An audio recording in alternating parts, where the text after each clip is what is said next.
1 year or more down the line. Like that, it would have hurt way more. So I'm sure it hurt. I'm sure it stings a bit, but like, it's definitely good that you guys caught it early. Happy Monday, everyone. Hi, Sunlog. Good to see you. How was your Monday? I'm just gonna click on this, but I do want to keep chatting with y'all. Wait a minute.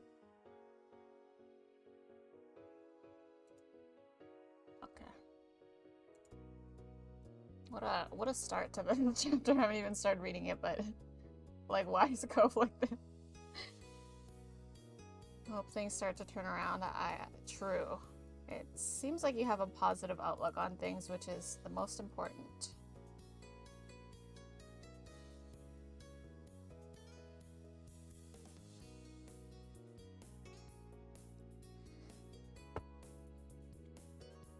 What about everyone else? How was everyone's Monday? Stings a bit, not much. I can do about it now. Yeah, basically what's done is done. Moving on. Yes. What's Our Life? Oh my gosh, Liv. It's a really awesome game. I'll start by saying it's free on Steam. No, I'm not sponsored. But I feel like it's free on Steam and the game is so good, I just can't not recommend it.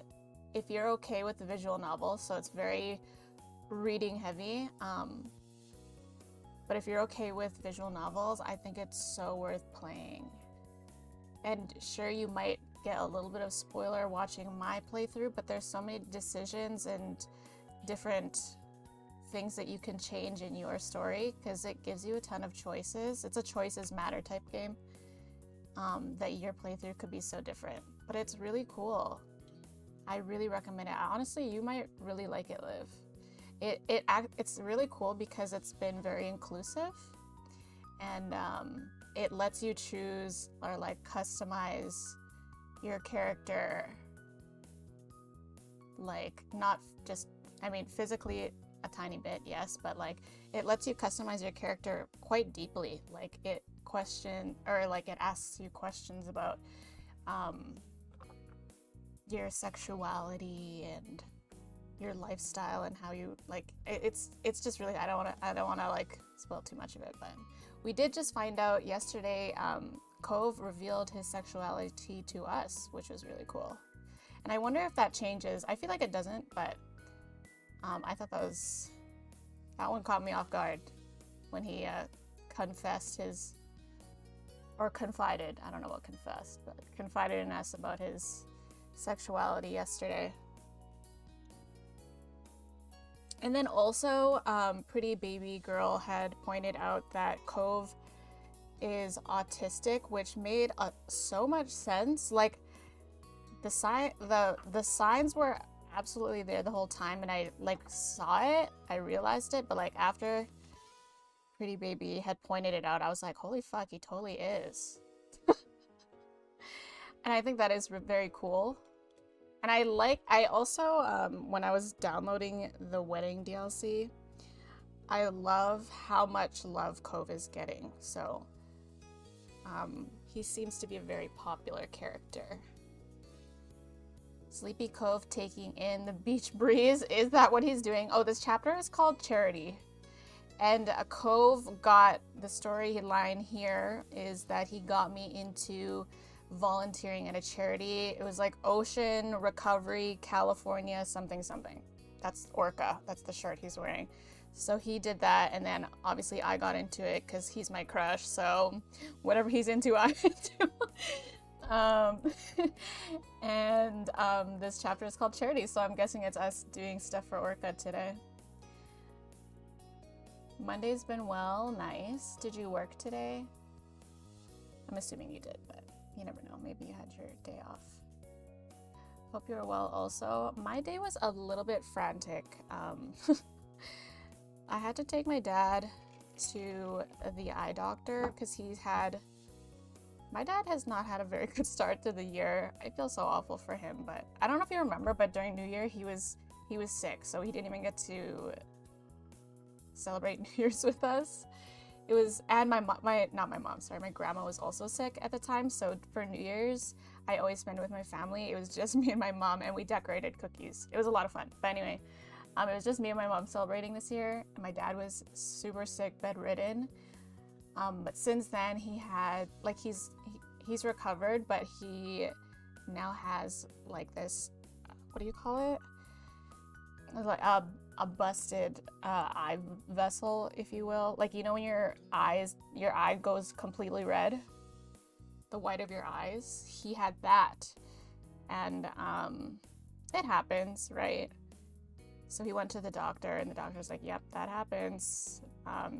Didn't give him any meds or anything, and he said like it'll just take some time, it'll go away. So we were like, whatever. And he's had it for like probably a week and a half now, and it doesn't look like it got any better. In fact, it almost looked like it got worse.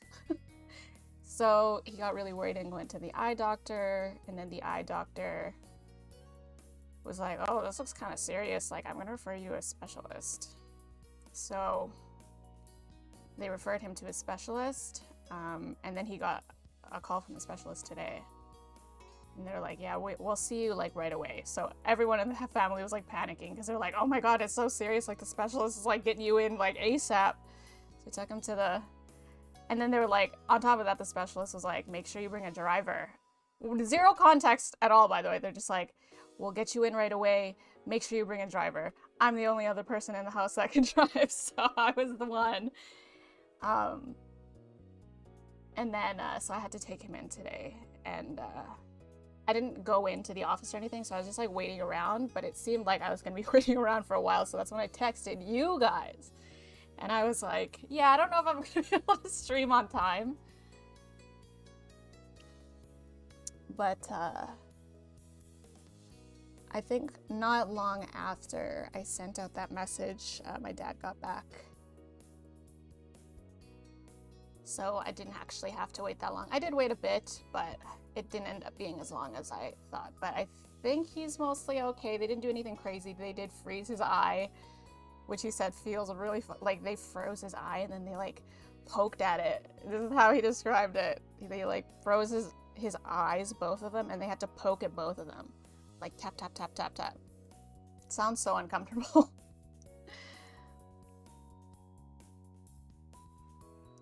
Designed to be applicable for every player. That's true. That makes sense. I don't think that was the primary motivation for the character design, but it would be helpful. Time to save the whales. Yes, sir. Burst, blood vessel. Yes, I've heard of that. I've never had it myself, although my piano teacher when I was a kid had a burst eye vessel, and that is what caused me to quit my piano lessons.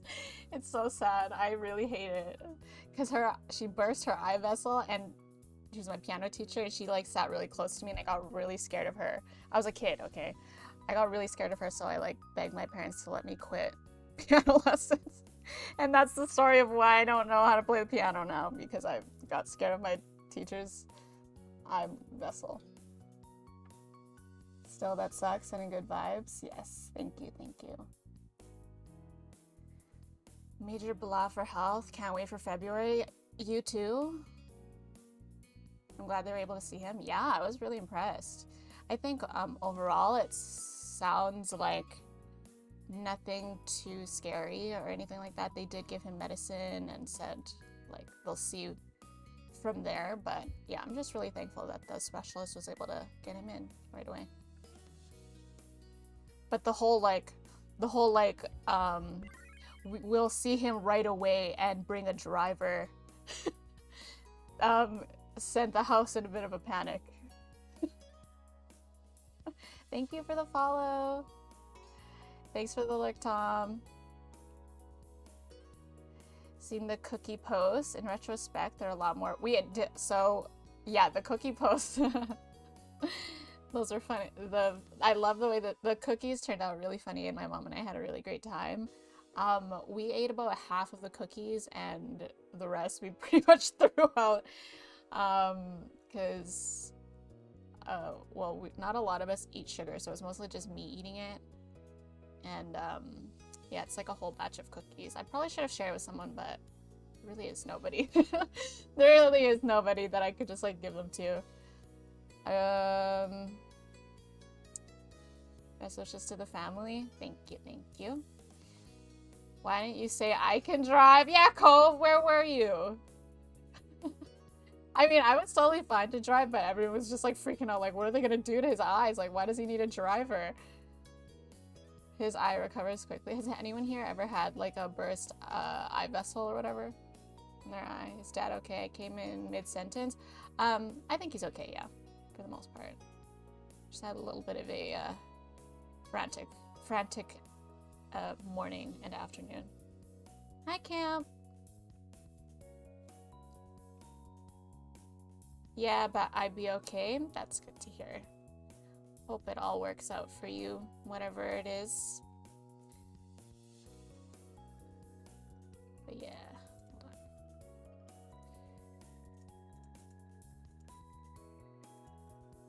Dude, I can't believe it's only Monday. There was another time skip. I missed the last stream. Yes, there was another time skip. We're 18 now, Trap. We're 18. Hot Mom Kyra is not living here with us. She went back to Nevada, where she's from, and she hasn't come back yet, but I am still hoping that she will come back. And I decided that I would go to university. I can't remember. I'm not going to university in town, so I'm moving out. It was either within the state or out of state. I can't remember because I chose my answer twice, but I'm going to university. Cove does not know what he's doing. And then we found out that Hot Daddy Cliff is really good at cards, which was like weirdly hot. Like, honestly, don't care about cards, but like the fact that he's really good at it was pretty hot. So he got more hotness points. Oh, and Cliff, like my moms did get older. They did get eye bags, and my mom has a strip of like white hair. And then Cliff just got hotter. Like he did not get any eye wrinkles. He did not get any white hairs. He's just got more handsome, and I'm pretty sure his chest is more chiseled. Yeah, can definitely do the one-hand shuffling. You know, listen, I honestly don't even care about cards, but that's hot. Like, it's just, I don't know. I can't explain it. It's just seeing someone who's really good at something. It's just like hot. Yeah, like spades. Like, is that a game? I don't know. See both fingers. Sure. Spades is a card game? I've never heard of it. I don't know what that is. I'm sure he's good. It sounded like during card night, which is what the last chapter was, we played like, well, I don't know. I got the impression that we played different kinds of games, and he won all of them. And then there was a point where we like played games where we could all gang up on him, or like we all tried to work together to beat him. So that happened, but the impression I got in my head was that we played different card games, and he won all of them. It didn't specify what game we were playing. Yeah, it didn't. But I just got the impression that we were playing different games, and then we kind of stuck to one at the end. But anyways, let me begin this. I hope everyone's had a lovely, less frantic Monday than me. The cool news about the cool news about the franticness that happened with me today was that I got to go out and buy myself an iced coffee. So I don't know if you can hear it. I'm shaking it. I have me a McDonald's iced coffee, which is so delicious.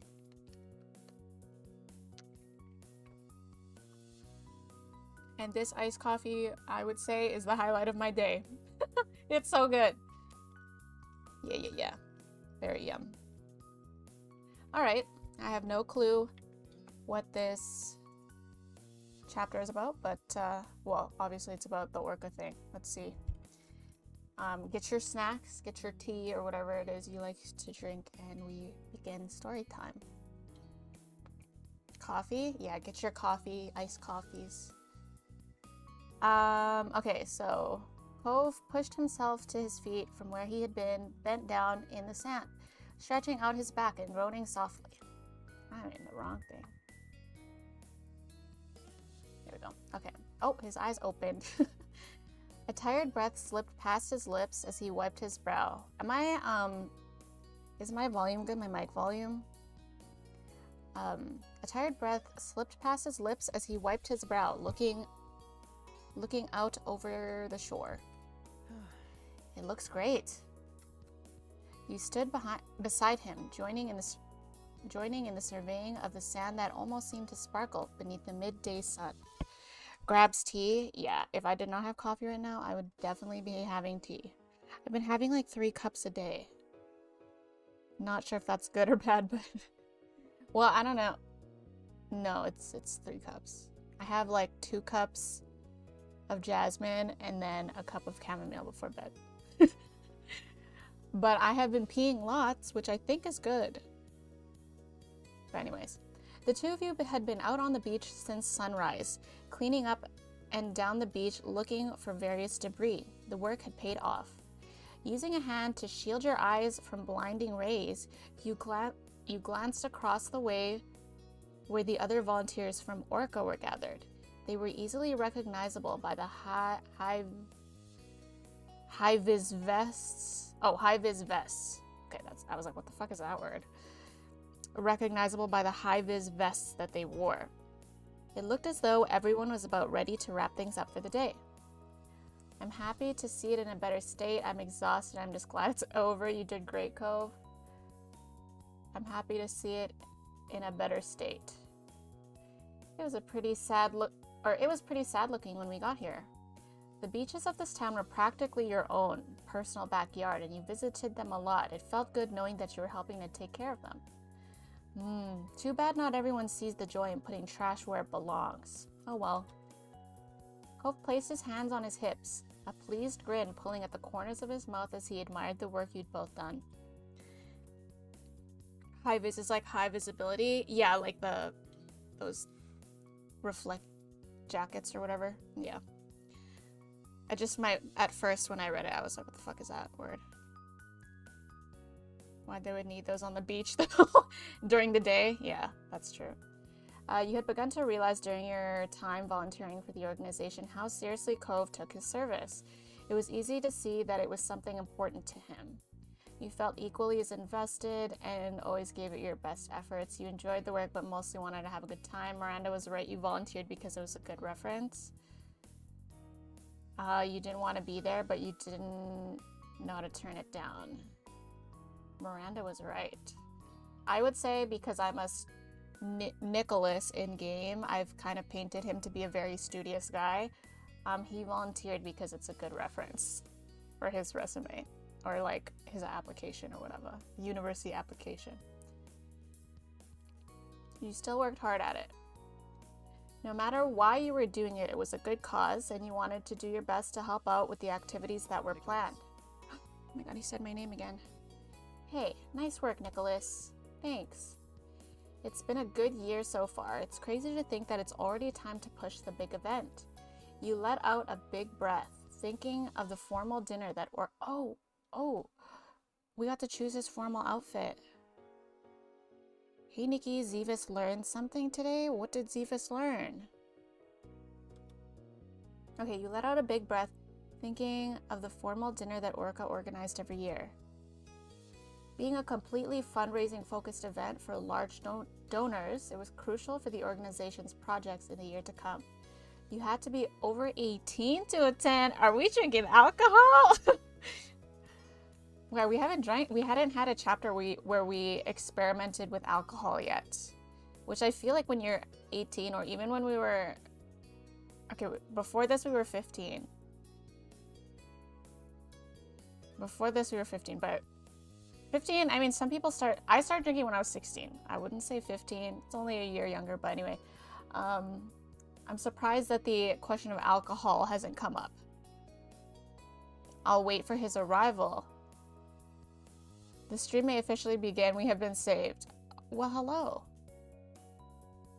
I learned what soaking is. Should I know what that is too? Should I know what that is too? Manny's here to... What? Why does everyone know? Whose channel were y'all chatting in? 21 is the legal drinking age for America. There's a lot of underage drinking, but I believe in... Oh, that's right. That's true. That's true. I forgot you guys had the 21, but nobody actually starts drinking at 21. Am I right? Nobody in Canada actually starts drinking at 18. They begin outwardly drinking at 18, but I know that most people here start drinking way sooner than that. I was drinking at 15. There you go.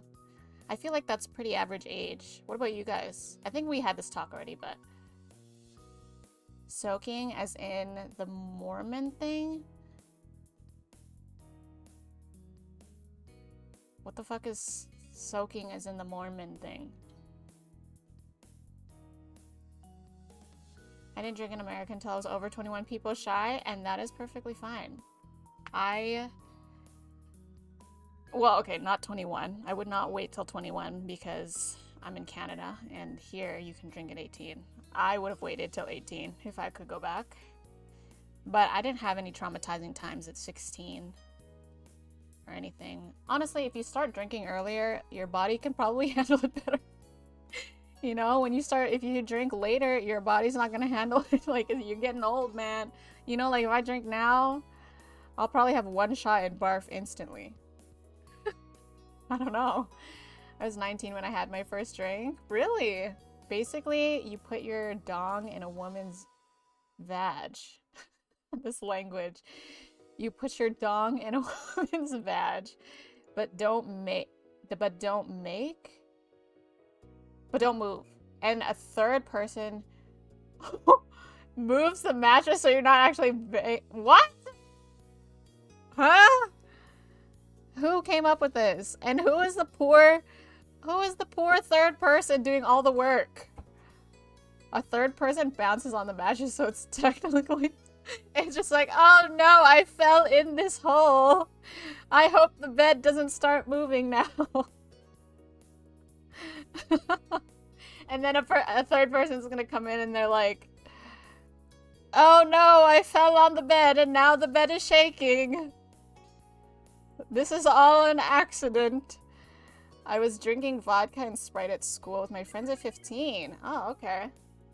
Yeah, I started at 16. I could definitely not see the difference, like, starting 15. I'm sure it would have been the same for me. I am lucky, though, because I had a group of friends that were, like, healthy. Like, they weren't a bad influence, is what I mean. So I can understand that it can definitely be very scary to start drinking earlier if you are around the wrong crowd. Third wheel legit. Dude, who's gonna be the third? Like, how do you end up being the third person? Like, how does that situation happen? Like, what? Although, listen, for that kind of activity, is that why waterbeds exist? Because I feel like waterbeds would be really good for this. Because they be moving. It's funny seeing TikTok interviews of the third wheel. Wait, there's TikTok interviews about that? Oops, I fell on the bed. Yeah, oops, I fell on the bed that this person also fell into this hole. Their dong into that vag hole. And then I fell on the bed. Oh no, what are the chances? Do they switch between soaking and shaking? Bro, this is like, what? Huh? Apparently, if you do all that, God won't punish you based... Oh, okay. Oh. Well, you know, maybe my dong will accidentally fall in a hole in-game, because I'm a guy in-game. Who knows? Maybe my dong will accidentally enter a hole, you never know. My friends are bad influences? Oh no. Hi, Bobby. Welcome back. My step 3 baby. Yes. What do they charge?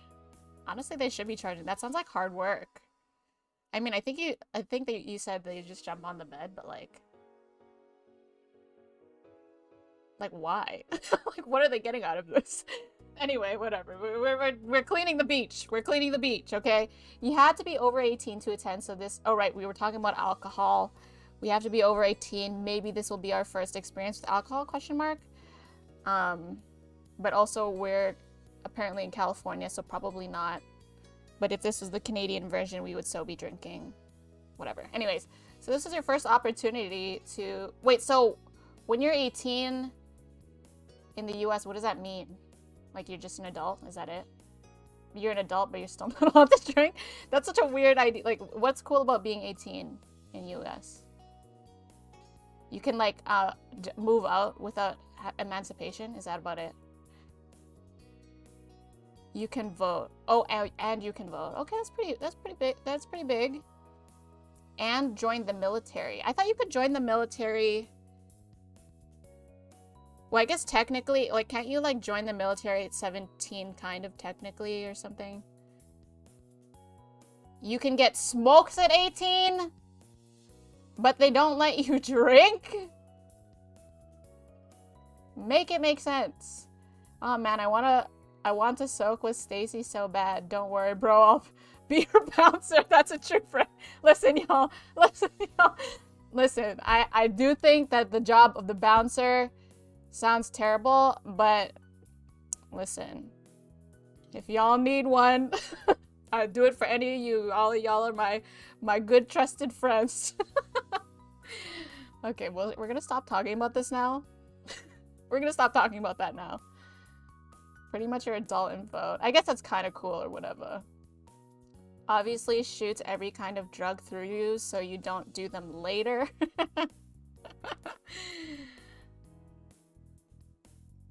21 is the big age. That's interesting. 21 here, like, really means nothing for us. Except that we can go to the States and drink. We can go to the US. I think 21 here just means that we're like, oh, we can go to Vegas now. I just got flashbacks of... Oh my god, I forgot about that. Yo, well, I don't actually really know what happened with that. I don't think it's there anymore, but, like... Yeah, I don't know. I don't remember checking it to see if it was... I don't think it's there anymore because people don't message me, but... I joined at 17. The rule is you need parents' permission and that... Right, yeah. Okay, I knew that. That's why I was like, I'm pretty sure you can join at 17, but... Is it only 17 though? Like, could you do that at 16 also with parents' permission? Oh wait, no, you have to be 18. Okay, never mind. I take it back. Okay. Cove and I are volunteering. We are doing wholesome things that do not involve any sort of soaking other than soaking in the sun because we're on the beach. This is all wholesome and chill. All you heard about it so far was that it was a prim and proper occasion with speeches and everything. You didn't know what else to expect from it, as you weren't part of the group who planned the evening. Before the big night came around, the volunteers would have to sell tickets for it, and that's where you'd be helping. I'm so excited to go. I'm nervous about the event. I don't really want to go. I'm curious about the night. You shrugged. I'm excited. I feel like we haven't done anything formal within the story yet, so this should be cool. You rocked back and forth on the balls of your feet as you thought of the glitz and glam of the evening. Cove nodded, but something about his smile seemed strained. I'm glad you are.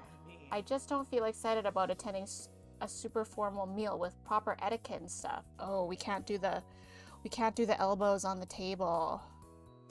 Listen, guys, if you ever have dinner at my place, you're allowed to have your elbows on the table, okay? It's no sign of disrespect in my house.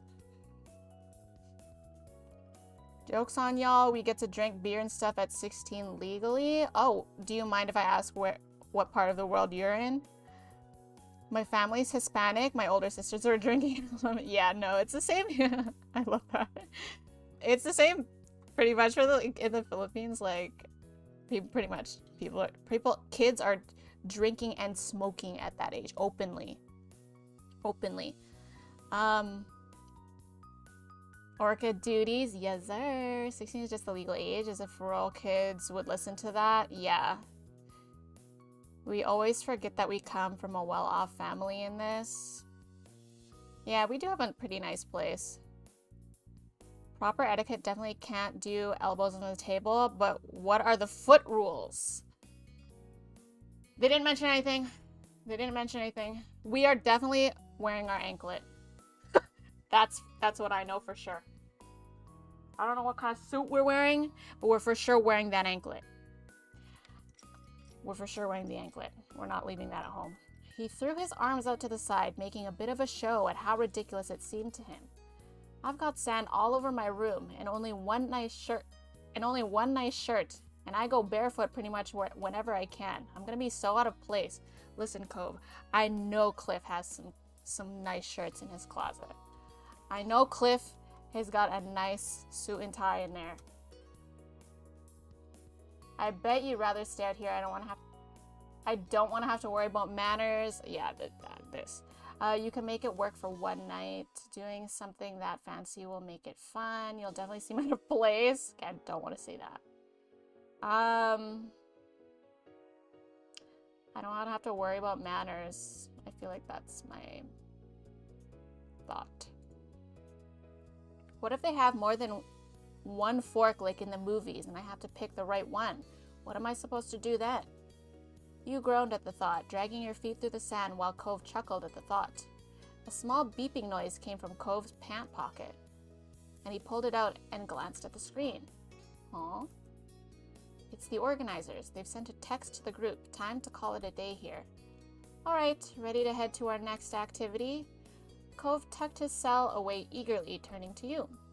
Let's head over and drop the trash bags off at the trucks. Then we can drive and join the ticket team. We've got to be there pretty soon to relieve them. With a stretch of shore this long, the plan was to switch places with the other team who had been pushing the tickets for the fundraising dinner halfway through. It would be a full day of work, but it was Orca's largest event of the year, and all hands were on deck to make sure it was a success. You raised your hand for a high five. You nudged your shoulder against Cove's. You start pushing Cove on the back to move forward. I'm gonna just start walking. $5. Hi, $5. How are you? Moms take Lizzie to a country club and stuff. Oh yeah, I forgot about the country club. Yeah, no, I never got the. I definitely never got the vibe that we were poor or anything. That's for sure. Did they ever say what my moms do for work? Actually, did they ever mention that up till step 3? Or yeah.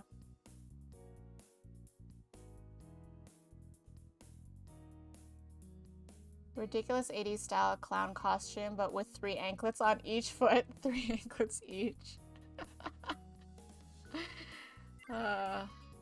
Thank you for the follow. Welcome. No piggyback option here. I know. No piggyback or a hair ruffle. Is this even our life? Anyways, let's just start walking. You took a relaxed pace and Cove easily matched it beside you. Whoops. No, we only know that what Cliff and Kyra does. That's it. Okay. Okay.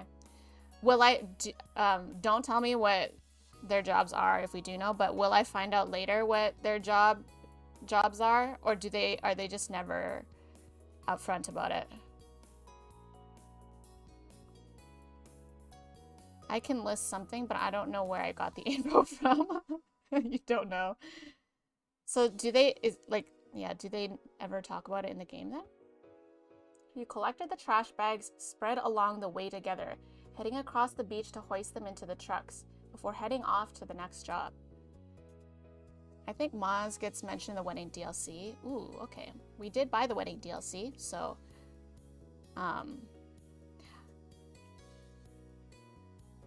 if I had been gathering up garbage with people, I would be horrified if someone ruffled my hair. Okay, this is true. That's a good point, Eric. Not that we were gonna pick the hair ruffle option, but yeah, that's a good point. I've decided to go to a convention February. Is that the SakuraCon? Or what kind of convention? The drive back to your neighborhood and making your way to the shopping street was fairly quick, though Cove stressed a little about being late.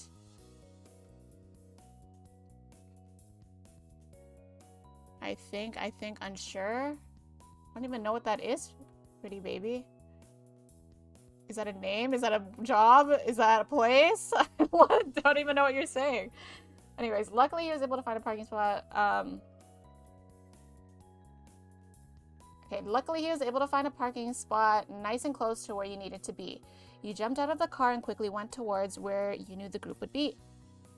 Finally reaching the stall that was set up to sell tickets, you stopped for a moment to catch your breath. There was quite the flurry of activity.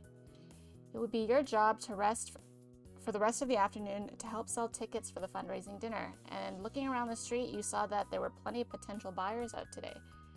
That would hopefully help to move the tickets along. The stall itself was simple, a portable table with a few plush sea animals as decorations and a banner stuck across the front. There were 2 volunteers who were already packing up and getting ready to head off to the beach. They gave both of you a friendly smile as you arrived. I'm pressing the wrong button. Volunteer 1. They didn't even get a name. By the way, kamusta? Hello! Mabuhay. Kamusta?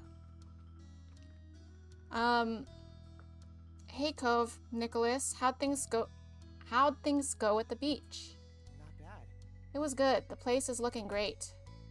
We're lucky to get a 2-for-1. We're lucky to get a 2-for-1 when it comes to you guys. Cove cleared his throat awkwardly from beside you, and you noticed his cheeks flushing pink. Here we go again. You laughed it off. That's right, that's us. That's right. You felt your own cheeks get hotter. Their teasing rubbed you the wrong way. That's right, that's us, bitch. You jealous ass bitch. We got hostile real quick.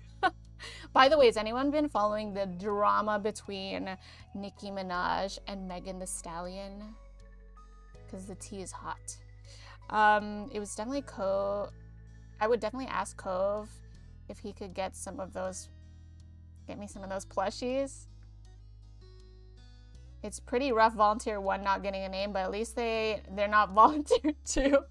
I feel like I'd rather be volunteer 2.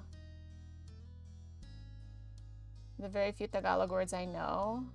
I imagine being volunteer 2 couldn't be me. I feel like I'd rather be volunteer 2. Volunteer 1 seems like too much of a responsibility. I'd rather be 2. Me, I'm following it. The tea is hot, okay? And they've got some pretty good music out. Although I will say, I am a fan of Nicki Minaj's music. Like, she is my favorite female rapper out of everyone that's out now. But her new song, like her diss track to Megan, was kind of sort of super weak. And I'm not a fan of it at all. But Megan's song was fire. This is also such a relatable high school feeling. People overreacting to being talked of as a couple. That's true. But that's why we embrace it. They tease us, so we go like, that's right, that's us, bitch. We didn't say bitch, but like, insert that word in there. I'd rather be unnamed background silhouette. They don't even have background silhouettes. Okay, we're joined at the hips, some might say. Yeah, we just own up to it. Nicholas doesn't care. The volunteers chuckled and packed up the last of their stuff, and Cove seemed to relax a little more. I read that already. Thanks for coming in for a shift. We'd better make this quick so we can head off to the next place. No problem. What do you need us to do? We're ready for whatever is needed. One of the volunteers handed you a clipboard with all of the details needed to sell tickets, while the other tossed a set of keys at Cove, which he caught with ease. Excuse me. Sorry, I thought I was gonna burp. Those are for the money box and supply kit. Make sure to keep them on you at all times. Aside from handling the cash for the tickets, there's also a form on the clipboard for the guests to fill in their info. That way we know how many tickets we've sold and who will be attending the event. There's a small script beneath that if you get stuck for what to say, and that's about it. Pretty simple, huh? I think we've got this. Satisfied that you knew what you were doing, the volunteers said their goodbyes and started walking away, leaving you and Cove to manage the stall alone. The keys jingled in his hand as Cove waved them off before he stuffed them into the pocket of his pants for safekeeping. Bye, have fun. Once the volunteers were out of sight, Cove dropped into a chair behind the counter with a sigh. We made it here just in time. It's cool we traded places with nothing happening. They might have been late getting to cleanup duty. He leaned back in his seat, getting fully comfortable in the space, and gave you a small smile. You took the other seat. You take the other seat. I do kind of want to stay standing. Fuck it, I was thinking that we would be standing and like initiating conversation with people rather than people initiating with us. But fuck it, we want to sit next to our bae. Whatever. It was just a simple plastic chair that squeaked when you sat on it, but you gave a good view of the street. But it gave you a good view of the street. We've got things under control. I was so stressed about getting here. Things could still go wrong. Let's not say that. I'm glad this work lets us at least rest in one place. You rubbed your eyes tiredly. You returned his smile. Let's just return the smile. It had been a bit of a mad rush to get here, but everything had turned out all right in the end. Cove rummaged around the station a little, picking up a stuffed toy orca and holding it up in front of his face. Remember that orca balloon? I need to stop bringing up that orca balloon. Anyways, you had to admit that it was pretty cute with its big bulging eyes and oversized flippers. But do they have shark plushies? Huh? Do they? Setting it back down on top of the table, Cove moved on to check out the rest of the stall, finding a cooler stashed beneath the table. When he pulled it out and opened the lid, you could see that it was filled with half-melted ice cubes and about half a dozen bottles of water. Grabbing one of the plastic bottles, he unscrewed the cap and took a long drink. You watched... Are we sure this is for us? I'm assuming it is. But anyways, you watched the condensation running along the side and onto his fingers. Do you want one? Cove set his water on his side of the table before pulling out another, holding it out towards you. You accepted the water bottle. I brought my own. I want the water. Give me that water. Get me that water. It was a dolphin. I mean, technically an orca is a dolphin in the dolphin family. If they're still bringing up the $20, you can still bring up the balloon. That is the first law of equivalent. Yeah, that is the law of Cove. That is what we call Cove's law. Is that every situation in our life brings us back to the traumatizing time that balloon popped. Cove Holden, why are we not sharing the same bottle? I actually thought that was going to be an option. I was expecting them to be like, share? Why? I can just have some of your water. After the whole crepe incident. The crepe incident of 2002 or whatever the fuck year this is. Thanks. After opening it up, you took a drink and let out a satisfied sigh. You hadn't realized how thirsty you had been, and it was always good to stay hydrated. The two of you got settled in easy, and you took the chance to look over the paperwork on the clipboard. Cove joined you, leaning over your shoulder to get a better look. Seems like pretty standard stuff, he muttered. You nodded quietly. It had general info about the event and the work you needed to do at the stall, as well as the amount of tickets sold thus far and the number remaining. Cove tapped a finger on the counter as he read quietly over the notes, muttering a few things now and then that you didn't fully hear. He seemed content to be there, and you were sure that the afternoon would pass by quickly. When he glanced out toward the crowd and made a small sound, you followed his line of sight to see that a potential supporter was on their way over to the booth. You psyched yourself up. You can do this. You can do this. You were feeling anxious. It was time to do customer service. You tried to relax for a bit. This is going to be a pain. You quietly continued checking the papers. I would just keep checking the papers, bro. I feel like the game is really trying to push me to be like stressed and nervous about this whole thing, but like I'm chilling, you know? I'm chilling. I'm just reading the papers. Ecovalent exchange. It's cute. People shy is for me. I like that emote. That's very cute. What was the crane incident? Do you mean like the dolphin balloon incident, or was there a crane incident? Was there a crane incident? Did I mention a crane incident? Y'all grew up together for the last 10 years and are dating. In my friend group, we share drinks willy-nilly and none of us haven't even known each other for that long. That's true. Me and Cove and I are not dating yet, but I mean, we practically are. We're like dating, but in denial of it, maybe. Not officially, but we will be. Just you wait. I misheard. Yeah, so the dolphin balloon incident happened when we were 8. It's when Cove and I were like hanging out, but we weren't really like close friends or anything. Like we just happened to be hanging out that day.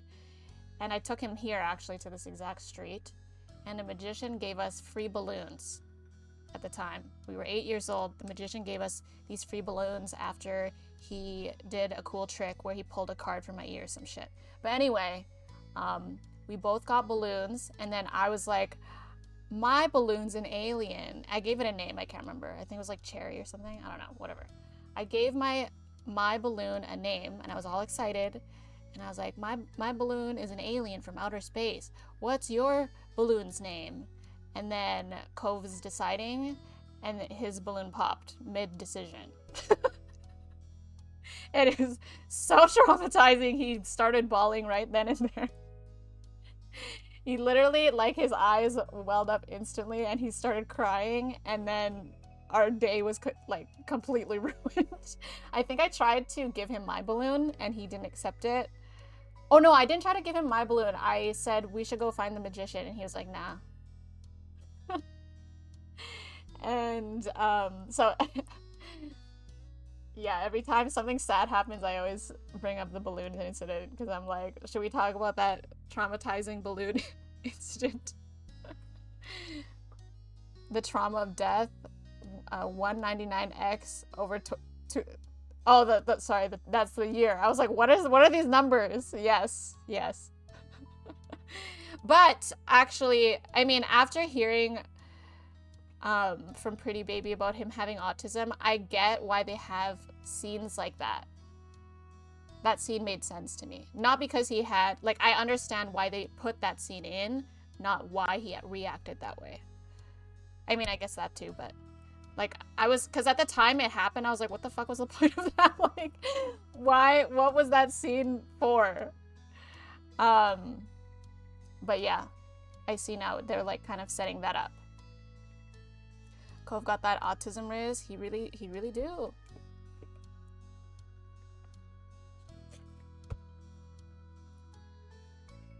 Oh, hydrate? Wait, I literally just had coffee. Hold.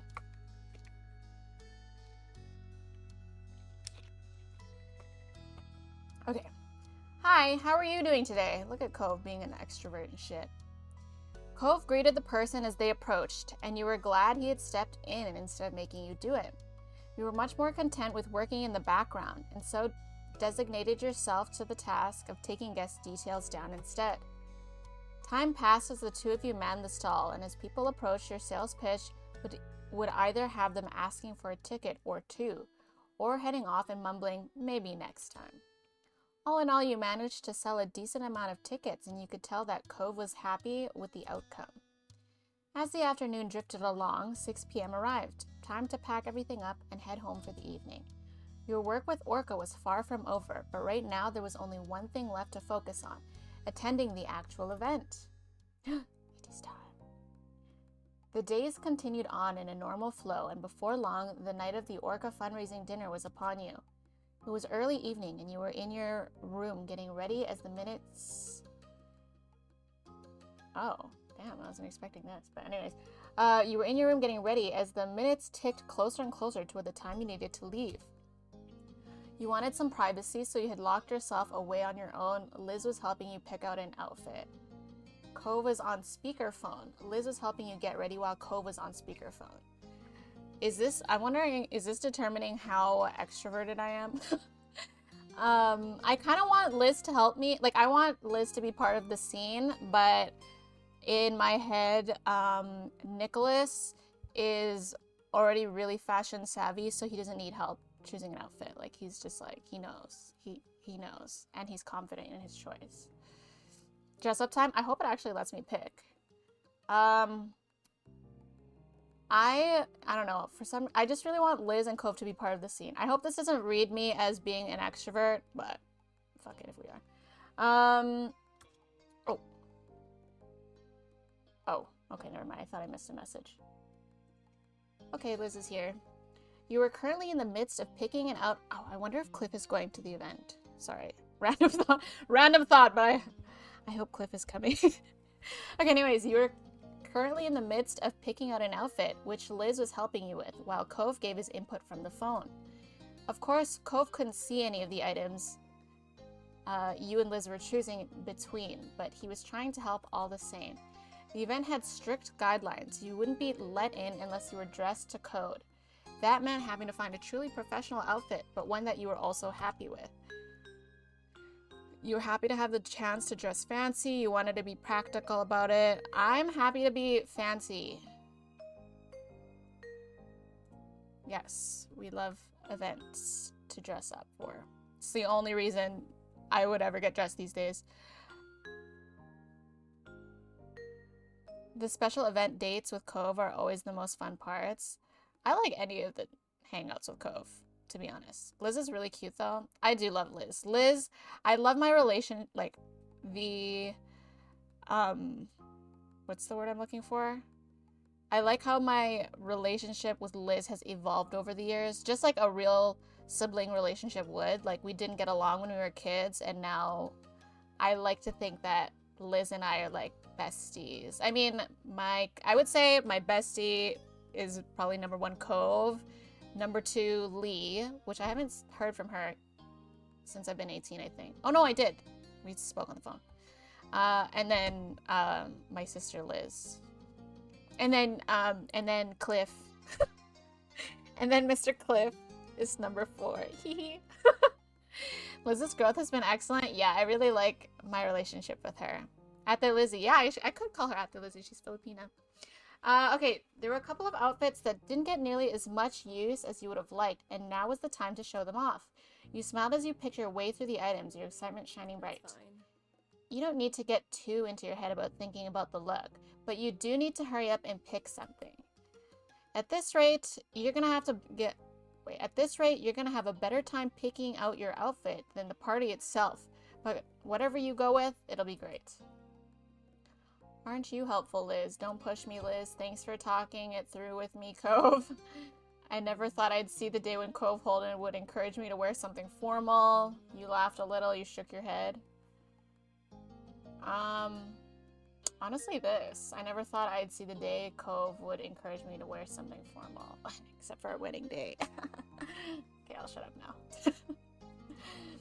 A quiet chuckle came from your phone and you smiled at the sound. Yeah, this is really a once-in-a-lifetime event. True, except for potentially next year when we do this again. Taking a deep breath to refocus yourself, you looked over the options one last time. It was time to decide on an outfit. And quick!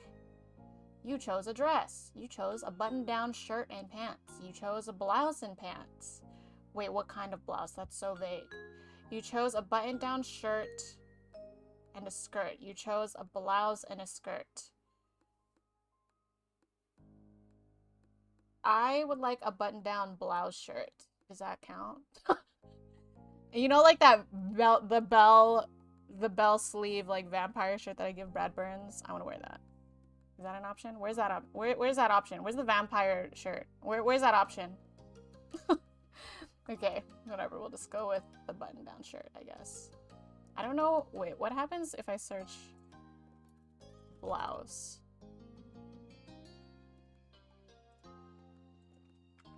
Male blouse. A male blouse just looks like a shirt. Oh, actually, when I search a male blouse, I get that the bell sleeve shirt. Hold up. We might be picking that one. You're not wrong though, Nikki. Cove doesn't know you've got the wedding DLC. We already bought it, Cove. Sorry, Nikki, you gotta get the Burns family DLC for that option. Button down is a mask option. Blouse the femme. Yeah, no, I get that. I get that. I just wanna make sure that when I type blouse, that's like the same idea in my head. But when I search male blouse, like that bell sleeve vampire shirt actually comes up, so I'm gonna pick that one. Liz nodded in approval, clapping her hands together, satisfied. Finally, we're making some progress. That sounds like it'd be totally fine. I'm wearing just a shirt with buttons and slacks, personally. We know what you're wearing because we chose it at the start of the chapter, Cove. You're wearing this weird crack pattern fucking shirt. Standing in front of your mirror, you quietly assessed your outfit. You thought about adding an accessory? Accessory for sure. We're an accessory girly. Or guy. Guy-ly. It needed a little something extra to finish it all off. Rummaging through the rest of your wardrobe, you picked out what you needed to complete your outfit. Ooh, okay. Necklace, yes. Turning back to the mirror, you let Liz drape the best necklace around your neck and clasp it together at the back. We're going with the bracelet. Yep. You slipped a bracelet around your wrist and made sure it was sitting there properly. A belt. Yep. We wear those. You slipped a belt around your waist and fastened the buckle, nodding at your reflection in approval. Okay. A ring. Yeah, we're going with the ring. You couldn't leave the house without slipping on that. Holding your hand up to the light, you quietly admired the way it glinted. And we're going all out. Oh, we got the anklet! You had to quickly remove your shoes to slip on the anklet before stepping back. We actually get to wear the anklet! Let's fucking go! Alright, we got the earrings. You hurried to put on a pair of earrings to match your outfit, aware that time was running short. I don't care if time is running short. We're putting on our accessories. Except I think that's it. We're not doing we're skipping the watch because we got bracelets. We don't need a vest. We don't need a tie. We don't need a shawl. That's everything. We don't do the hat. And with that, you decided to apply makeup. You asked Liz if she could put makeup on for you. No, we're naturally beautiful. Oh? Anklet! I might need to make like a Cove anklet emote. No clue how that would look. I think it would literally just be a foot with an anklet on it. We're putting our best outfit for Cove and it takes time. Yes. I actually was pretty much just replicating Brad Burns' outfit. Basically, even though we're not Brad, we're Nicholas. Bracelets are way more slay than some whack watch. I agree.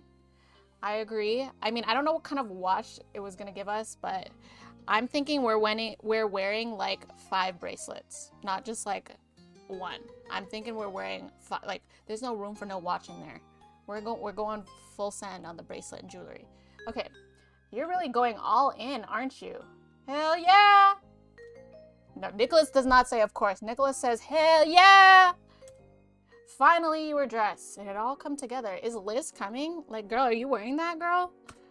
Okay, just gotta change my shirt and then I'll be at the car. See you in a minute. When you looked at Liz again, she had a goofy smile pulling at her lips. You look very nice, Nicholas. Liz complimenting us? Thank you for the follow. Welcome. Are you a Cove enjoyer? Thank you. You twisted around in your outfit excitedly. I do look good, don't I? Now you're talking like our moms. You blushed and smiled. You're talking like our moms. You stuck out your tongue and scrunched your nose. Oh. That is not how I expected that option to go, but when did Liz get so matronly? Did I say that word right? Matronly? Her eyebrows dipped at the statement and she smirked with arms folded. They did raise me. She had a point there. Liz wiped a pretend tear away with her fingers, sniffling dramatically. Wait, where are my moms? I want to see their reaction to my outfit. Oh, precious Nicholas, you're really all grown up. It happened in the blink of an eye when I wasn't even looking. Now you're really... Oh, wait, this is me. Now you're really starting to sound like our parents. She chuckled to herself, nudging you toward the door. All right, time to get downstairs. Your special boy awaits. You carefully headed down the stairs and into the living room where your moms are waiting for your appearance. Oh, there they are. Wait, is no one else going? How dare they not buy tickets to my event? I mean, it's not my event, but like, how dare they not support? As you entered, they both stood from the couch and came over to you, smiling broadly. You look so wonderful, Nicholas. Nice. And very mature, too. I know, right? Wait, she's giving me the creepiest look ever, Liz. They continued to coo and fuss over you until you managed to brush them off. Ma took Mom by the arm and held her close, the two of them admiring you proudly. You enjoyed the attention. Thank you, you sighed dramatically. I already got this from Liz. You wondered why they were making such a big deal. I'm gonna just say thank you. It felt a little strange to have everyone's attention on you, but you liked it nonetheless. Liz smiled at you from where she stood, her expression soft. Dude, what? Liz really did get Mom's smile. What is that smile? It's so awkward. Ma came in and gave you one last hug, and before you knew it, it was another pair of arms. Wait, where am I getting was? And before you knew it, another pair of arms was wrapped around you, and then a third. Both Mom and Liz giggled as they hugged you tight. We hope you have so much fun tonight. We won't wait up for you. Stay out as long as you need. You're old enough now. We don't have a curfew! Alright, we're sleeping at Cove's place.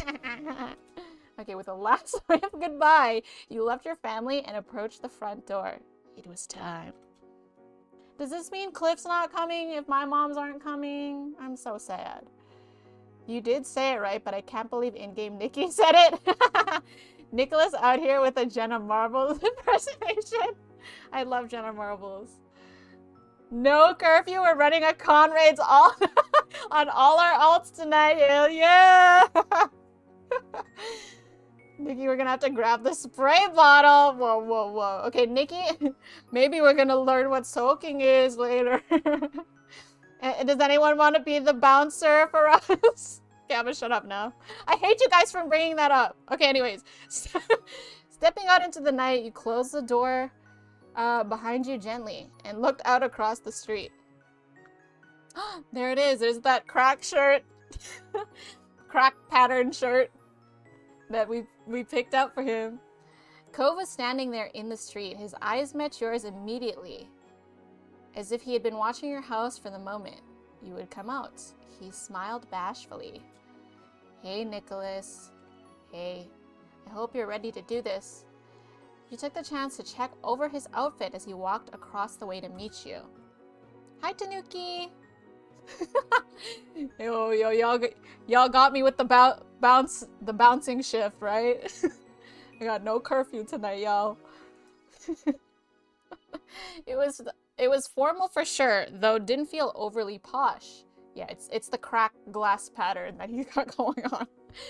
It made sense for him and was honestly a sight for sore eyes. He was always beautiful to you. He looked you over as well, a subtle blush creeping over his face as he quickly cleared his throat and averted his gaze. He seemed to be struggling to find something to say, rubbing at the exposed part of his arm awkwardly. Thank you for coming with me, and for dressing really nice for this. Your outfit, it's good. He liked our outfit, guys. Better than good, really. Great, I guess. Something else? So, yeah. Look at his awkward smile.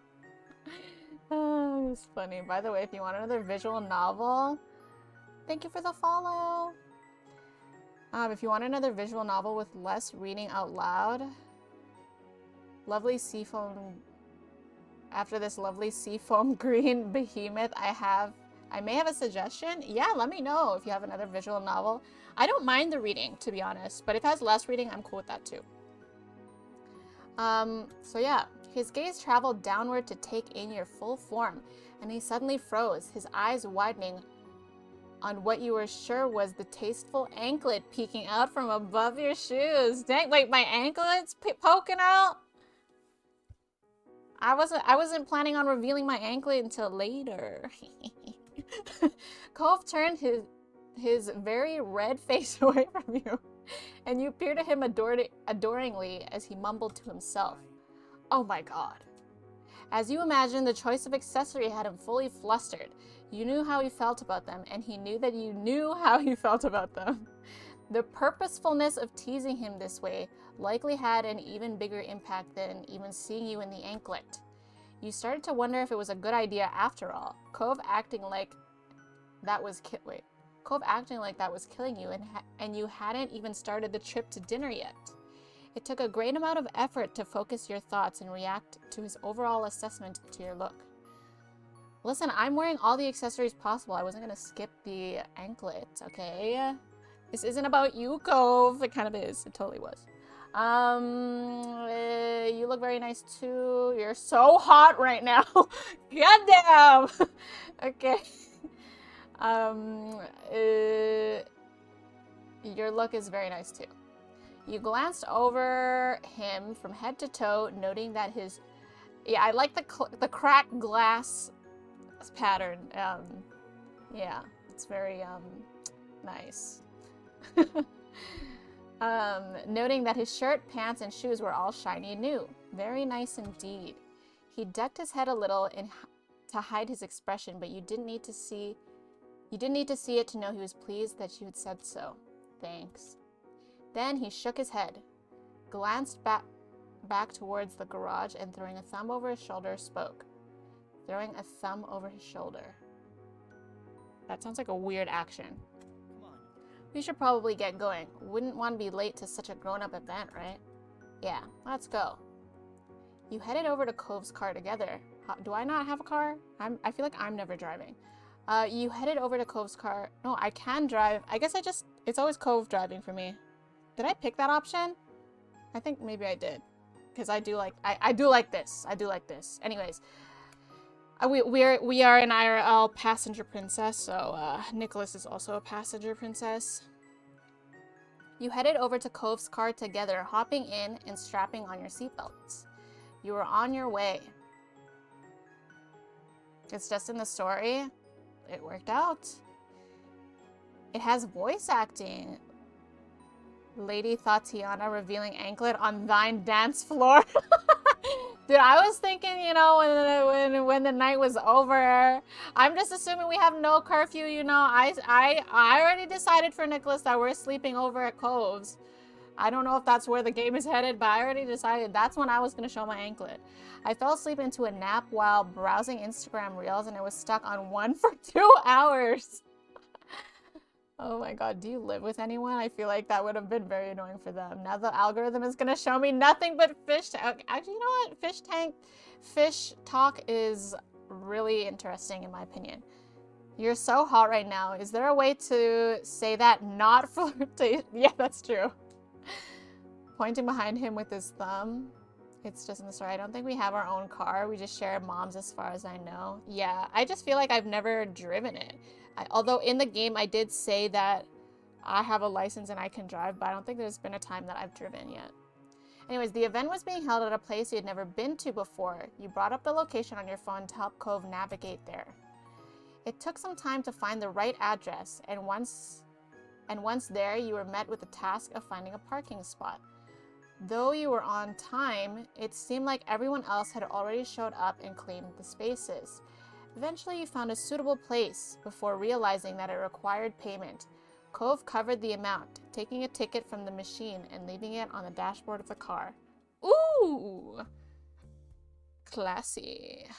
They got fish aquariums on both sides. Holy. I mean, it makes sense. This is an Orca event. But that's a very nice venue. As someone who used to plan events, I'm a fan of this venue. Very, very, very on brand for Orca.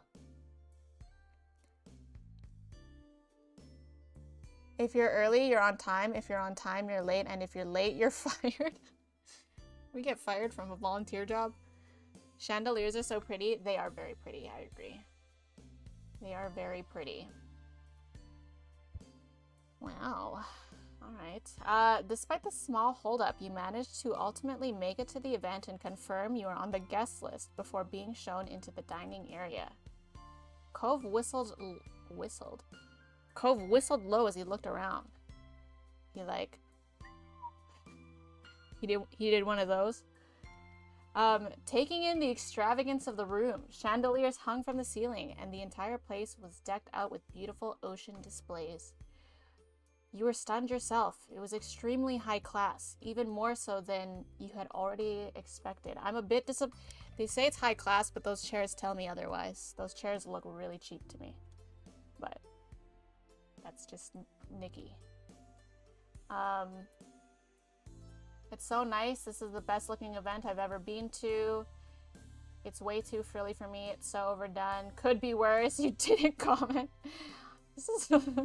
I feel like most of these are like me being unhappy with the event. I'm gonna just go with... Is this the best looking event I've ever been to? Probably. I'm only 18. Fuck it, we'll say this then. Your lips parted in a wondrous smile as he... Wait, what did our graduation look like? Do we not have this? Anyways. Your lips parted in a wondrous smile as you took in the decorations and the guests all dressed to the nines.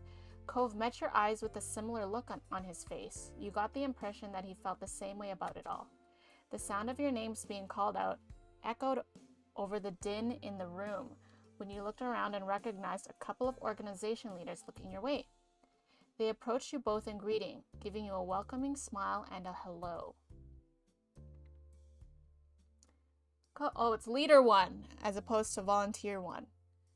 Cove, Nicholas, we're glad to see you could make it. They didn't even get like an artwork. We just have to imagine them. Especially after all the hard work you've done to help make this night happen.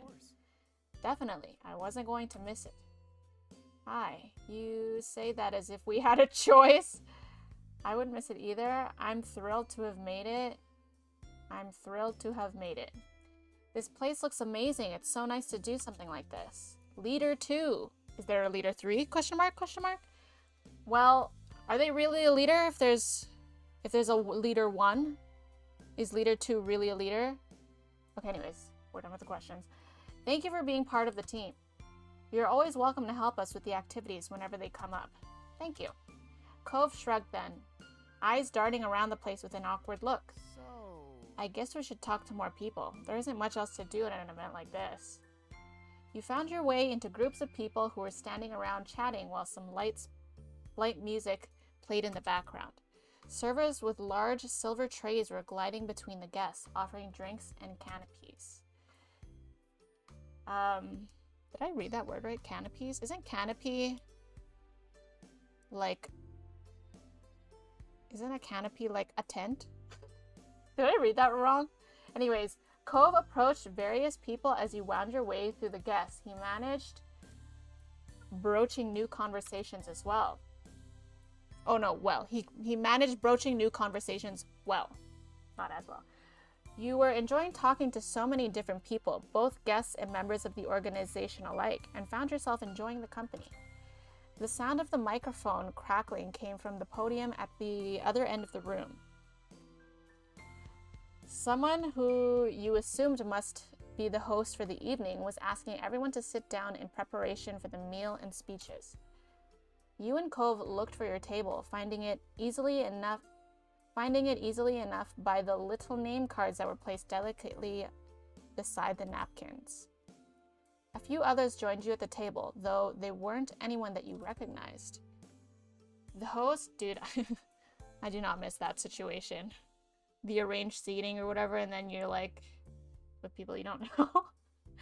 I do not miss that situation. The host was still speaking as people were settling, starting off the speeches by giving a welcome to everyone attending.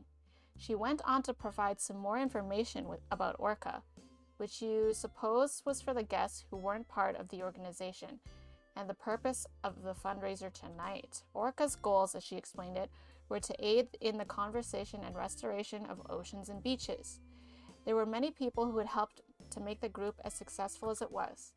When she read off a list of several volunteers who worked on making the event happen, Cove's name was one of the first to come up. His chest puffed out in pride at that. Oh, yeah? Thank you for the follow. Welcome to story time. Welcome to cozy story time.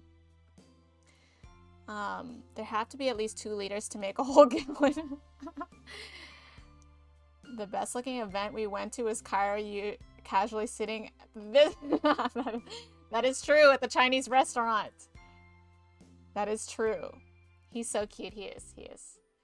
Your name then came up a little further down the list. Damn! Why am I lower in the list? Is it because I'm an end name? Is this alphabetical order? What is this? Your name then came up a little further down the list. You were smiling from ear to ear at the mention. As she continued to thank the large donors for the event, you checked over at Cove. He was still grinning happily to himself and tapping his fingers over the tops of his knees. Pretty pleased to have been mentioned by name. You laughed quietly at his reaction. You rolled your eyes. That's kind of fucked. You were excited for him. You could relate to that feeling. You tried to keep focused on the speech. I'm excited for him. You had worked so hard to make this event happen. It was the least that he deserved. While the host continued speaking, multiple servers dressed in black were setting the first course of the menu in front of the guests. Ooh, what are we having? One of the servers set... Are we having seafood? Kek? One of the servers set down a plate in front of you, and then you thanked them quietly before... Oh, look at us with our manners. We thanked them. Before looking over the dish with interest. You recognized the dish as a simple Caesar salad. The fuck? I mean, it's a starter. Caesar salad is a very cheap starter. That is the cheap option. The host quickly wrapped up the end of her speech, thanking everyone once more before inviting you all to begin your meal. Anyone who had included a special dietary note when signing up for the event received a vegan or vegetarian version, and there were also small baskets of bread set around the table. You ate both the salad and the bread. You ate just the salad. You ate some of the bread. You didn't eat any of it. We ate both of them. Shits, man. We eating both of this shit free. We didn't work this hard and dress this good to not eat. Anyways, you wolfed down his... Oh, Cove wolfed down his salad before munching into a breadstick. This is usually actually my favorite part of the meal. Is the starters. Quickly devouring that as well.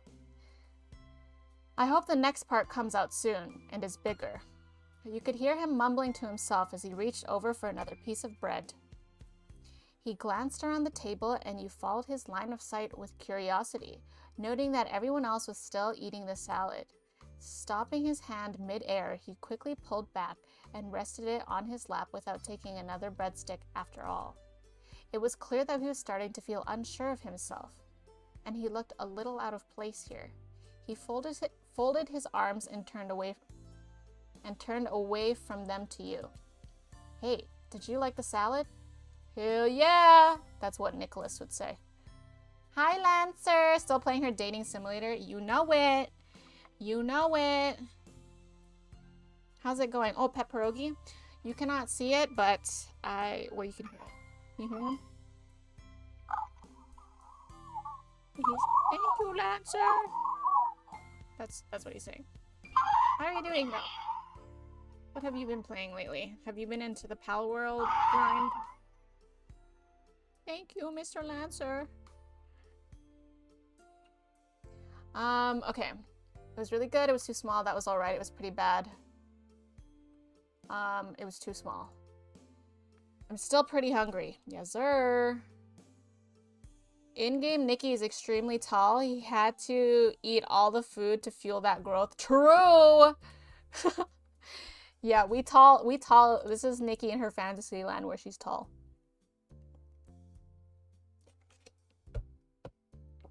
Kyra, my beloved. Cove is too good at volunteering. He is. Traveling again soon. Oh, that's right. Didn't you do like a last minute trip? Are you done that one already? Or, are you doing it? Is that coming up soon?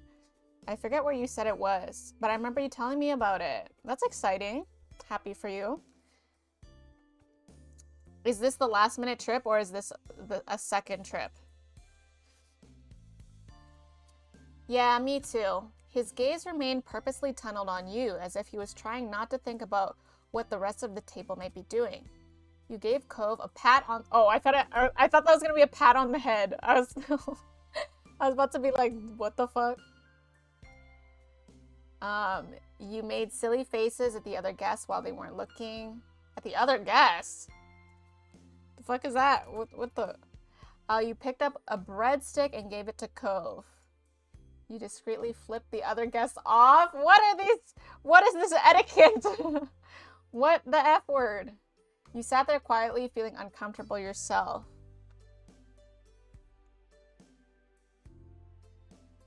I guess we're patting, like, these are all awkward.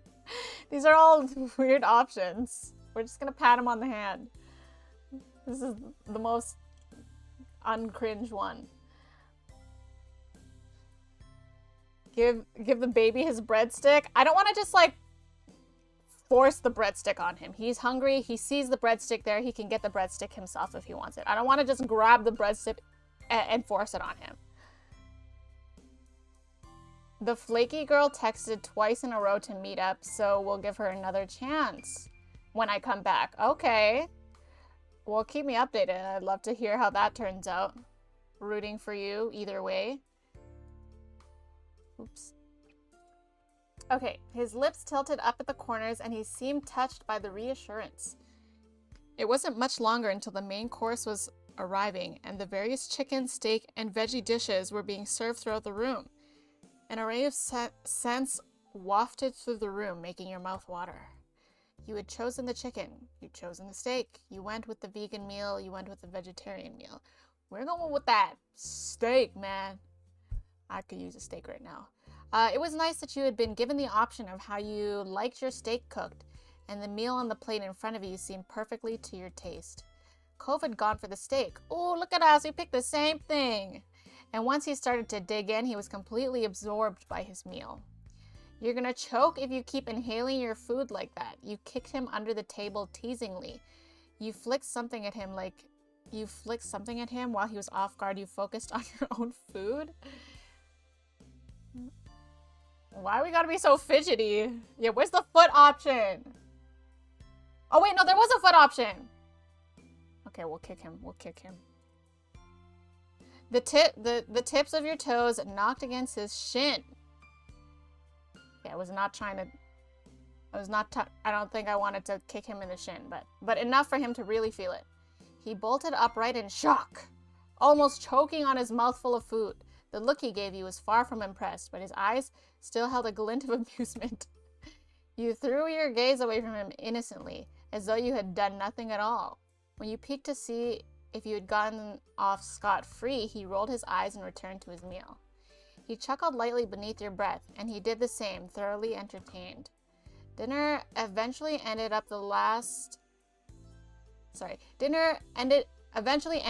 and last of all was dessert. A lemon sorbet!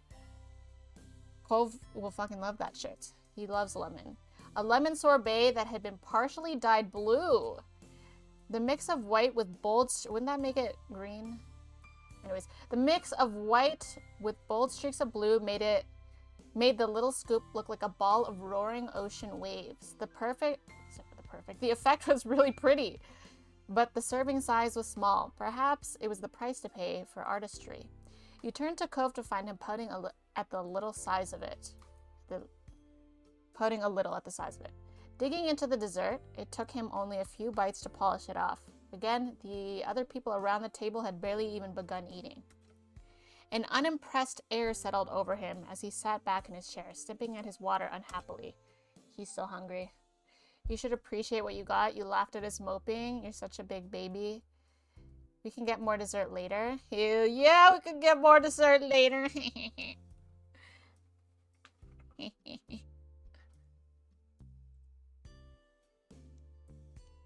Where did you want to kick him?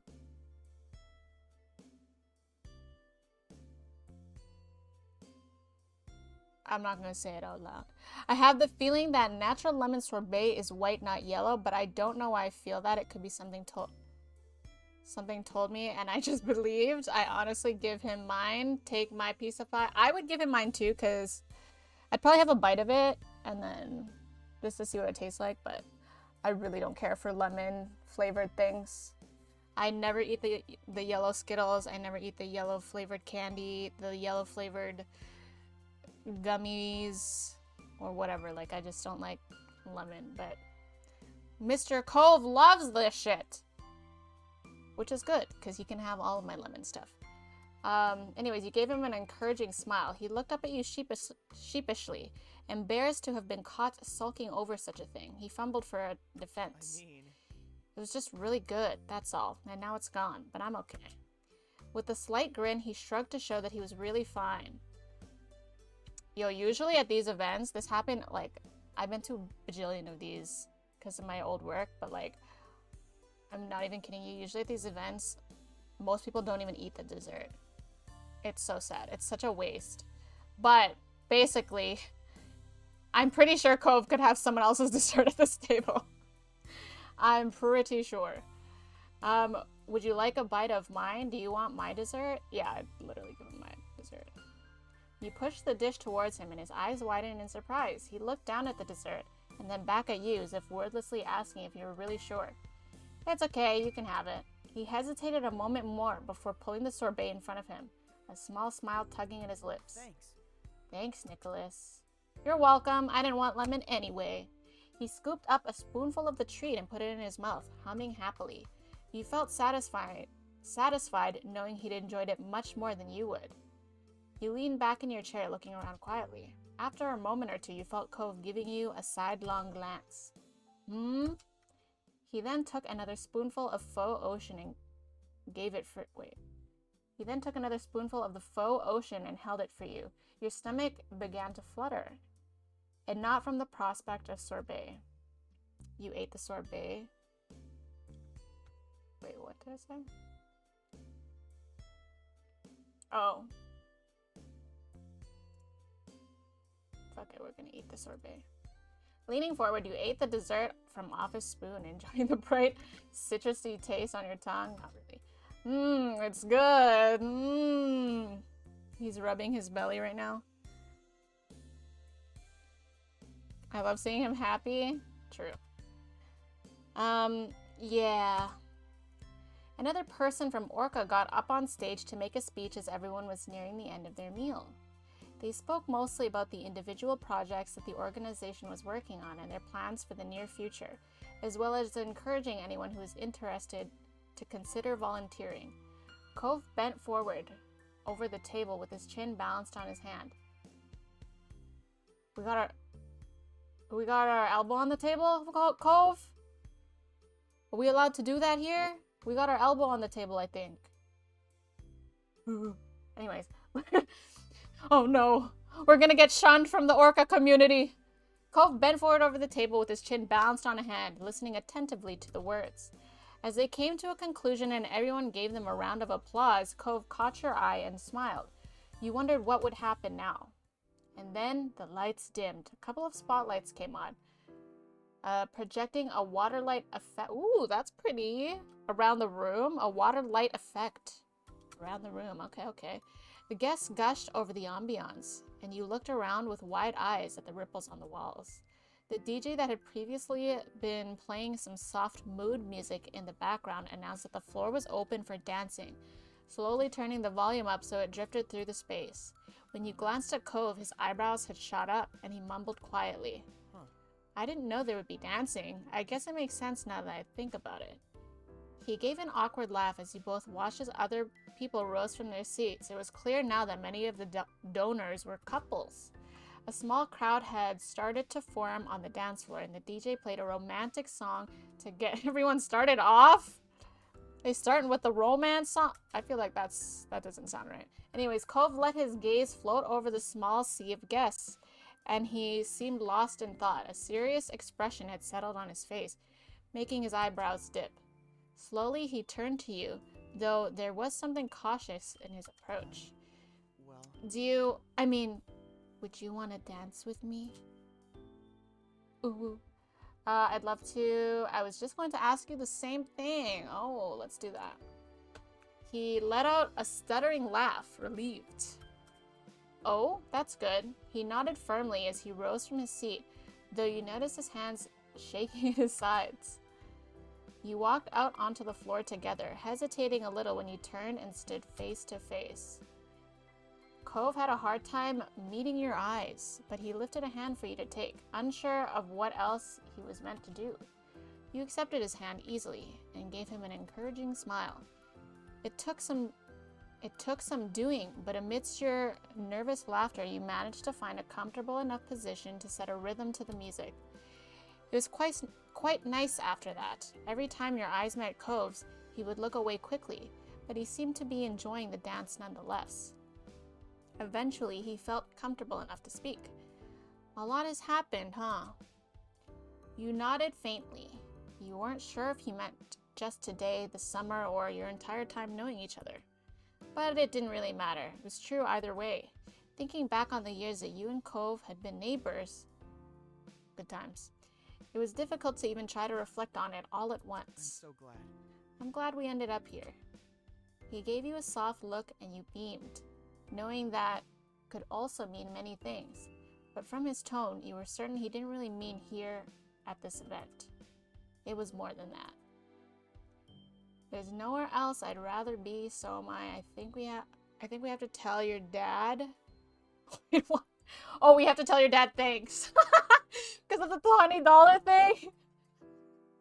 I kind of want to say that one.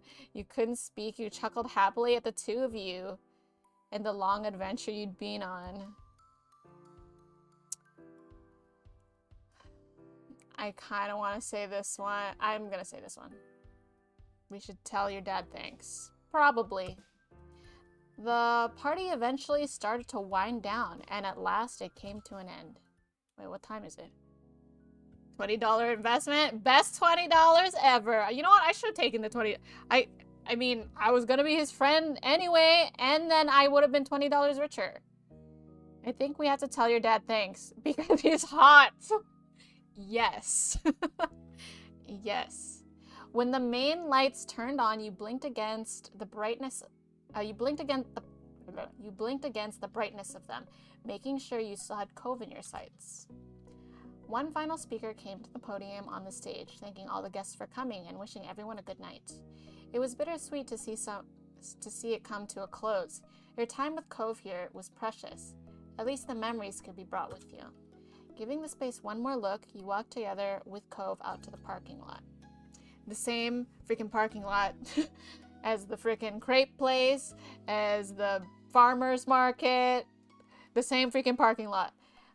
The other guests were doing the same, so you got stuck in a bit of a crowd, though Cove was so tall you could always see him, and it was easy enough to not get separated. The parking lot itself was quite big, and even more noticeable now with fewer cars blocking the view. It took a little while to actually locate Cove's car across its expanse. Eventually you found it, and the two of you bundled inside the vehicle and buckled up. The trip home was quiet as both of you silently reflected back on the experience.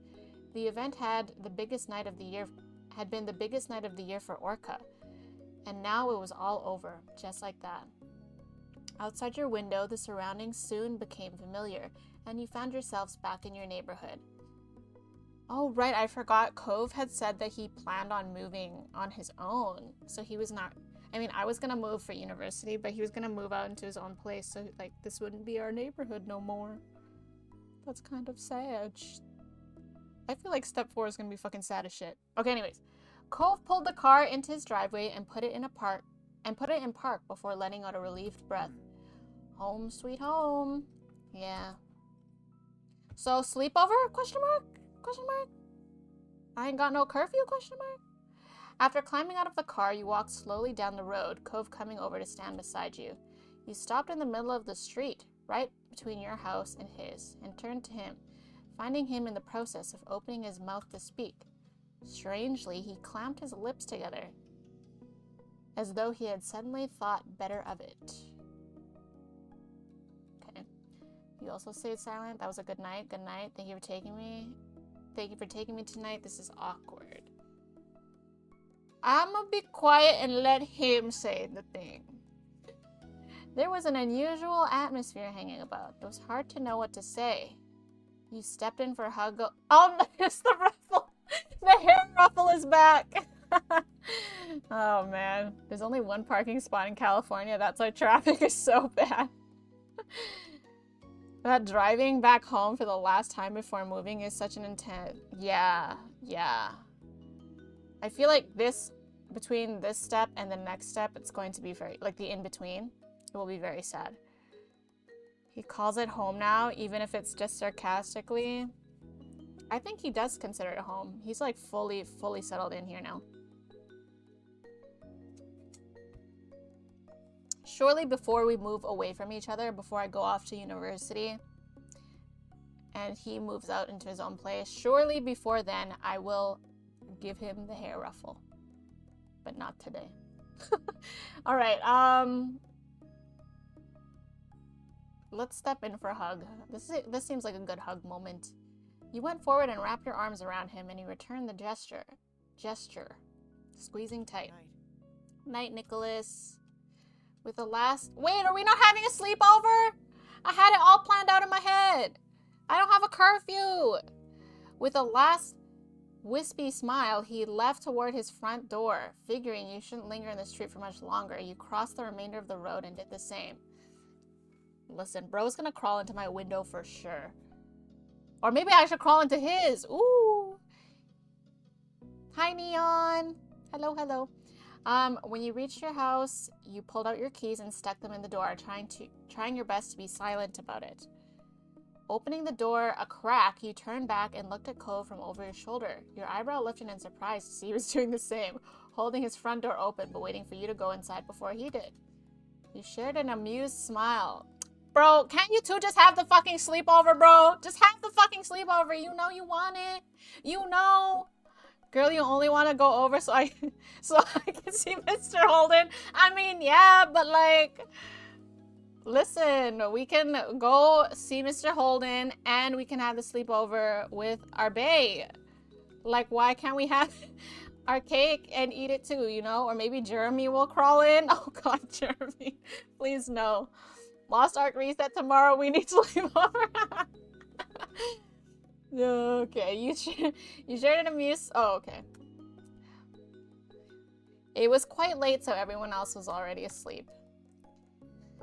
Let's just leave our window open, you know? Let's just leave it open. Give him the sign, the signal. As quiet as a mouse, you tiptoed up to your bedroom and changed out of your formal clothes into your pajamas. Now that you were finally home, you were exhausted. You brushed your teeth. Okay, good to know we brush our teeth. You brushed your teeth and got ready for bed in darkness before crawling under the covers and letting out a heavy breath. It was still strange to think about how that was it. The build up to the event had felt like so much. Now it was completely behind you. Your mind was busy with rapid yet muddled thoughts as you faded closer and closer to sleep. As unconsciousness creeped up on you, you felt more content. It was a big deal, but there would be more in the future. You could accept what it had been, and you could dream about what you'd get to experience next. There was... Oh, okay, I thought the chapter was over. Okay, he's crawling into our window for sure. I thought the chapter was over. And then you were taken away from your dreams right back into reality by a sound. I wonder what that sound is. Your eyebrows pinched together, fully unprepared to be part of the waking world again. The day was over and it had been an eventful one. But you heard another noise. It was a tapping. Your eyes flew open. The window. There was a tapping that came from your window. Cove Holden. Okay, we're gonna get a cool shot here, maybe? Okay, maybe not yet. You slowly forced yourself to get up. You went over to let the guy in. Hell yeah, let's let him in. You extricated? What in the F word is that? You extricated yourself. Let me just extricate from this bed. Yawning. You stretched your arms and then made your way to the window. There was another tap right before you arrived. When you pulled it wide open, Cove was indeed there. You had not been surprised to find Cove awkwardly crouched on your window ledge. However, You were taken aback to see he was a little overdressed. Cove hadn't changed out of his formal clothes. You also noticed that he was perched clumsily. You didn't know if it was because he was trying to keep his fancy clothes clean or if he felt weird about something. His body was too stiff and awkward. Cove smiled sheepishly. Hi, Nicholas. Hi, why are you here? How come you're dressed like that? It's nice to see you, Romeo. Have you looked at a clock? Have you looked at a clock? You remain silent. I don't like any of these. I guess I'll just be silent. This is normal for us. He fidgeted and then gestured inside. It was a question whether it was okay to come in.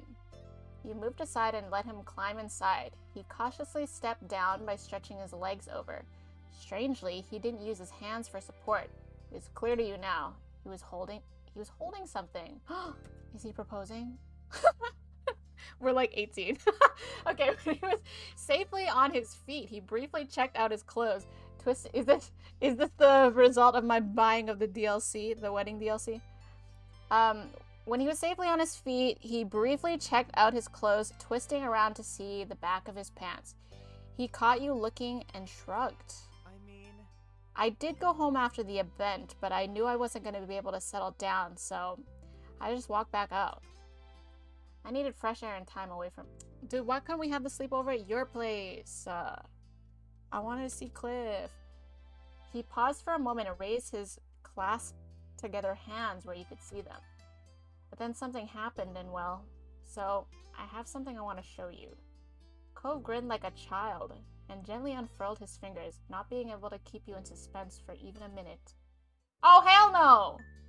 Get that bug out of my room, bro! What the F word? What the hell? Do not bring me no insects in the house, my man! Alright, carefully sitting inside was a time. This is like my nightmare. Oh, it's my computer. That's my computer, not your computer. Okay, carefully sitting inside was a tiny yellow light. It blinked off and then on again. A firefly. It's laying eggs, please? No, this is actually, I would actually freak the fuck out if someone did this to me. Where is the how many Guardian raids you have option? Yo, man, my laptop's sitting open over there. It's so cute for in-game Nikki, even if IRL Nikki hates it. Yeah, it's cute for in-game Nikki because in-game Nikki apparently is cool with bugs because we went firefly hunting that one time. But I still hate the idea of anyone taking any insect inside the house. Like, why would you do that? Delicately, he moved his hand closer so you could see the creature better. They're back. Oh, that's a nice shot of him. He closed his eyes, his smile now faintly illuminated by the insect companion. The insect companion. This is a really nice shot of him. I like the lighting, ambiance. Okay, but the smile is so derpy. Honestly, I didn't think I'd see them this year. I don't know why. It's just, they were kind of late, and I guess I've been worrying about a lot of stuff lately. You could tell that the firefly genuinely lifted his spirits. He seemed at peace, and he wanted to share that with you. The fact that his first thought after discovering the fireflies was to come over and celebrate the joy with you made you suddenly feel very cherished. Cove opened his eyes, but he looked away, not meeting yours. Nice. It's really nice, I think. Even if the fireflies disappear for a while, it doesn't mean they're really gone. They'll come back. I can see them again. You smiled. Technically, fireflies aren't even gone. They're just eggs and larvae. Are we gonna be that guy? You waited for him to come. I'ma just let him talk. Cove looked at your face, his smile now fragile. It makes me think about the two of us. We're together, then we say goodbye, and then we're together again, day after day, year after year, and even if our time apart gets longer, that doesn't make it forever. He said my name again. Oh my god. I'll always be there whenever you want to see me. You wanted to be with him. There was nothing else you wanted then, and he needed to know. Do we confess? You quietly said his name. No, we don't do that. We don't do the fucking name ... I fucking hate when they do that in Fire Emblem. I hate when they do that in Fire Emblem. Okay, anyways. We will not do the name ... so we will confess instead. Your heart started to pound. The harsh beat drowned out all other sounds. You stared at him with a firm gaze. You both had known each other for so long. You were such good friends. You cared about each other so much. Although your feelings had changed, that didn't mean they hadn't grown from a strong foundation. This is it, guys. We're confessing. It's happening. It was hard to take the step to become something else, but this was it. I can't wait to see how I say this. You weren't going to keep your feelings to yourself any longer. Kolf's expression shifted into something concerned. His brow furrowed as he waited for your response. There was something fragile there, unsure. I like you so much. I want to be with you. I really do, like, a lot. Would you maybe want to be my boyfriend? You kissed him. We should be a couple already. I'm thinking it's gonna be well, I guess kissing isn't that bad. I don't know. I definitely do not like the first and second option. If you were making our life for two Fire Emblem characters to grow up next door to each other, which would they be? Rebecca and Lowen. Rebecca and Lowen, I think, would make the best neighbors, even though I think my favorite... I don't know. I really love Donald and Cordelia. Or was it Cordelia or was it... I get the red-haired girls mixed up. But Cordelia was kind of a B word. You want to be straight up or nah? I mean, I think these are all pretty straight up.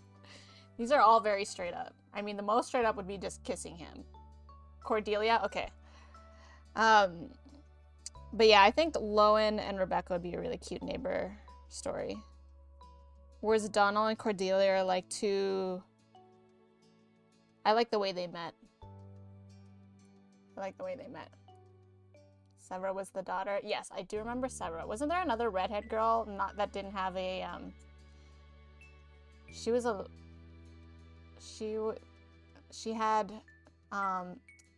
Cherche. That's what I'm thinking of. Cherche.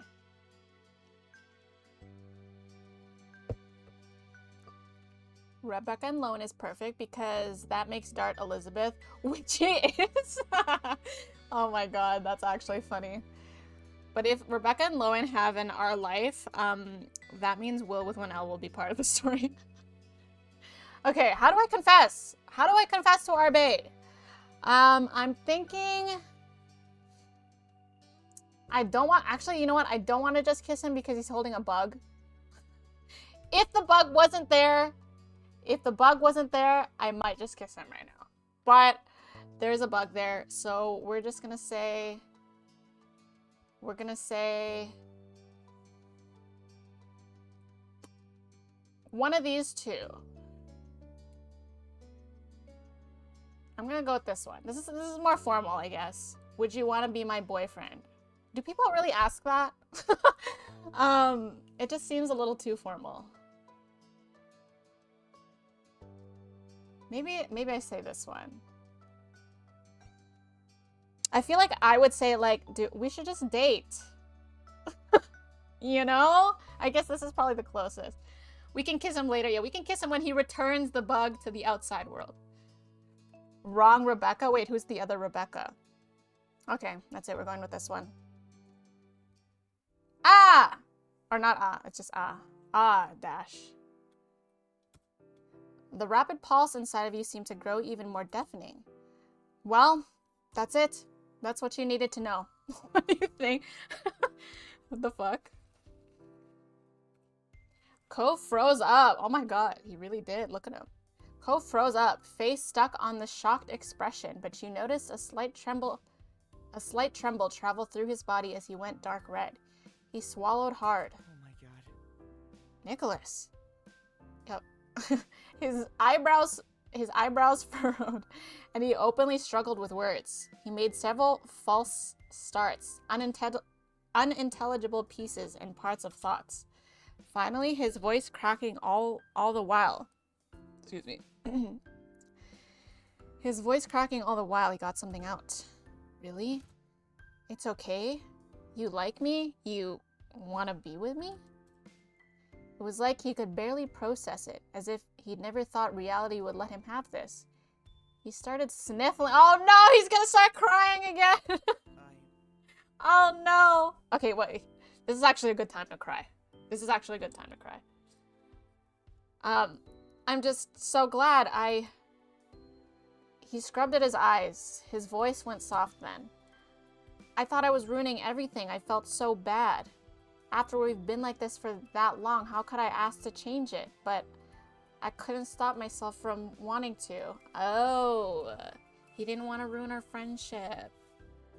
Cove's so precious. I agree. I think Cove is very precious. I feel like Cove does need to be protected at all costs. If this isn't just me, if you feel that way too, does this mean that Cliff is off of the table? Okay, his arm faltered, causing the firefly to fly off. Where? Did it go out the window? Don't just let that thing freely roam and lay eggs in my room, bro. He recentered himself, looking into your yellow eyes. Oh, that's true, we have yellow eyes. Nicholas, if I can, I'd like to be your boyfriend. I'd like it a lot.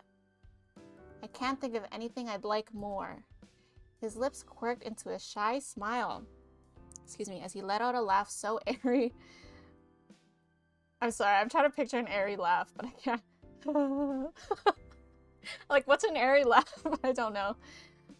He let out a laugh so airy, it was nearly a cough. Bro, I can't. What's an airy laugh? Good, because I want to be your boyfriend. Finally, you blushed and didn't know what to say. You let out a huge sigh of relief. You felt completely stunned that this was even happening. Probably these two. Sigh of relief, I guess. Now you knew. You both knew. It was out in the open. There wasn't anything to hide. You hugged him. You kissed. Oh! Okay, the bug is gone. We can kiss him now! You covered. Wait, is the hair ruffle? The hair ruffle is gone? The hair ruffle is gone? Alright, here we go. We're going in, y'all. We're going in! We're going in! Wish me luck, friends.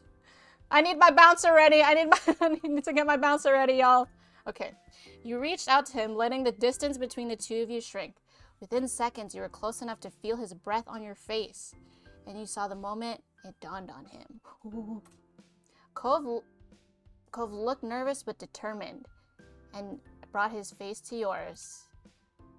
This makes me sad because, like, they're not gonna ever give us a drawing or like an art of us actually kissing. So I'm really channeling my imagination right now. I will have to do my own fan art of Nicholas and Cove when I finish this. I'm totally down to do that. With Rebecca and Lowen, Will with one L is Derek. Oh my god. He just kind of shows up and it's cute. Sane is Jeremy. I'm not Sane.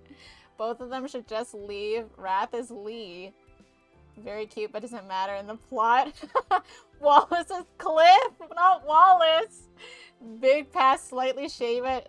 Okay, actually that makes sense for Wallace because Wallace is very clueless. And so is Cliff. Slightly shady, but just lovable goofs. Veda is Kyra, hot mom who has a complicated relationship with Wallace and Cliff. It makes sense. Get that back. Wait, wrong thing. Kiss, kiss, kiss. It's happening, guys. It's happening. It's happening. Okay, your noses brushed together when he paused, unable to will himself to move forward, but you could.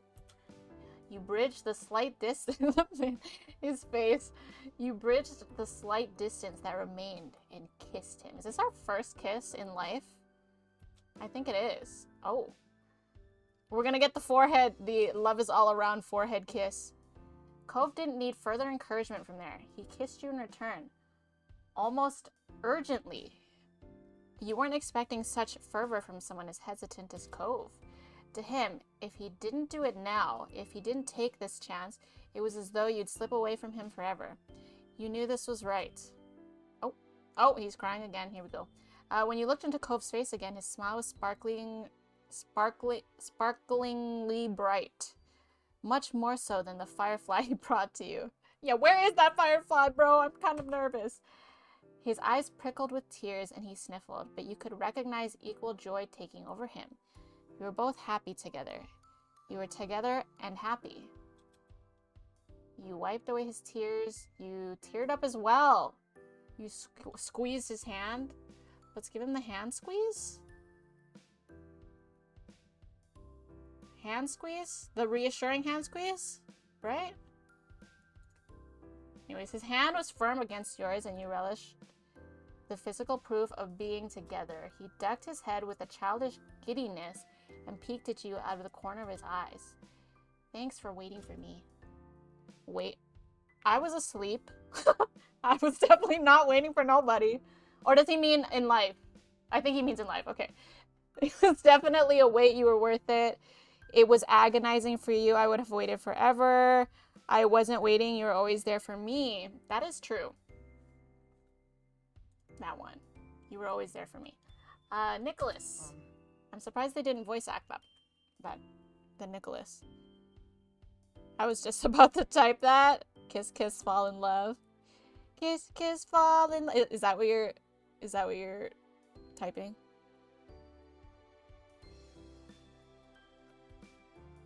Maybe they'll do the love is all around kissing version where you get extreme forehead. That's what I'm saying. All right. We're gonna have to tell everybody. Oh, damn! He's already thinking about the announcements. Maybe we should just post it on Facebook, Cove. Let's just let Facebook do the work. We're gonna have to tell everybody about this, aren't we? Your moms, my parents, Liz. Ooh, I can't wait to tell everyone. I can't wait to see everyone's reaction. Miranda, everyone. I don't think they'll be surprised. He smiled at you with an unabashed preciousness. You figured that even without your history, if anyone thought Cove looking at you like that, if anyone caught Cove looking at you like that, it'd be obvious exactly how he felt. His openness of character had some truly delightful benefits. You must have been making an expression equally as affectionate because he began to fluster again. You made some stuttering chuckles and then quieted down, his mouth forcefully staying closed. You both took a moment to process. Oh, we got an achievement, y'all. Bloomed romance achievement. You both took a moment to process. After 10 years of being together, holy shit, 10 years? You were officially a couple now.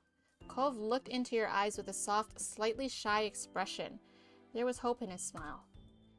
Do you want to go to the hill with me? I bet there's still fireflies. Fuck it, let's go.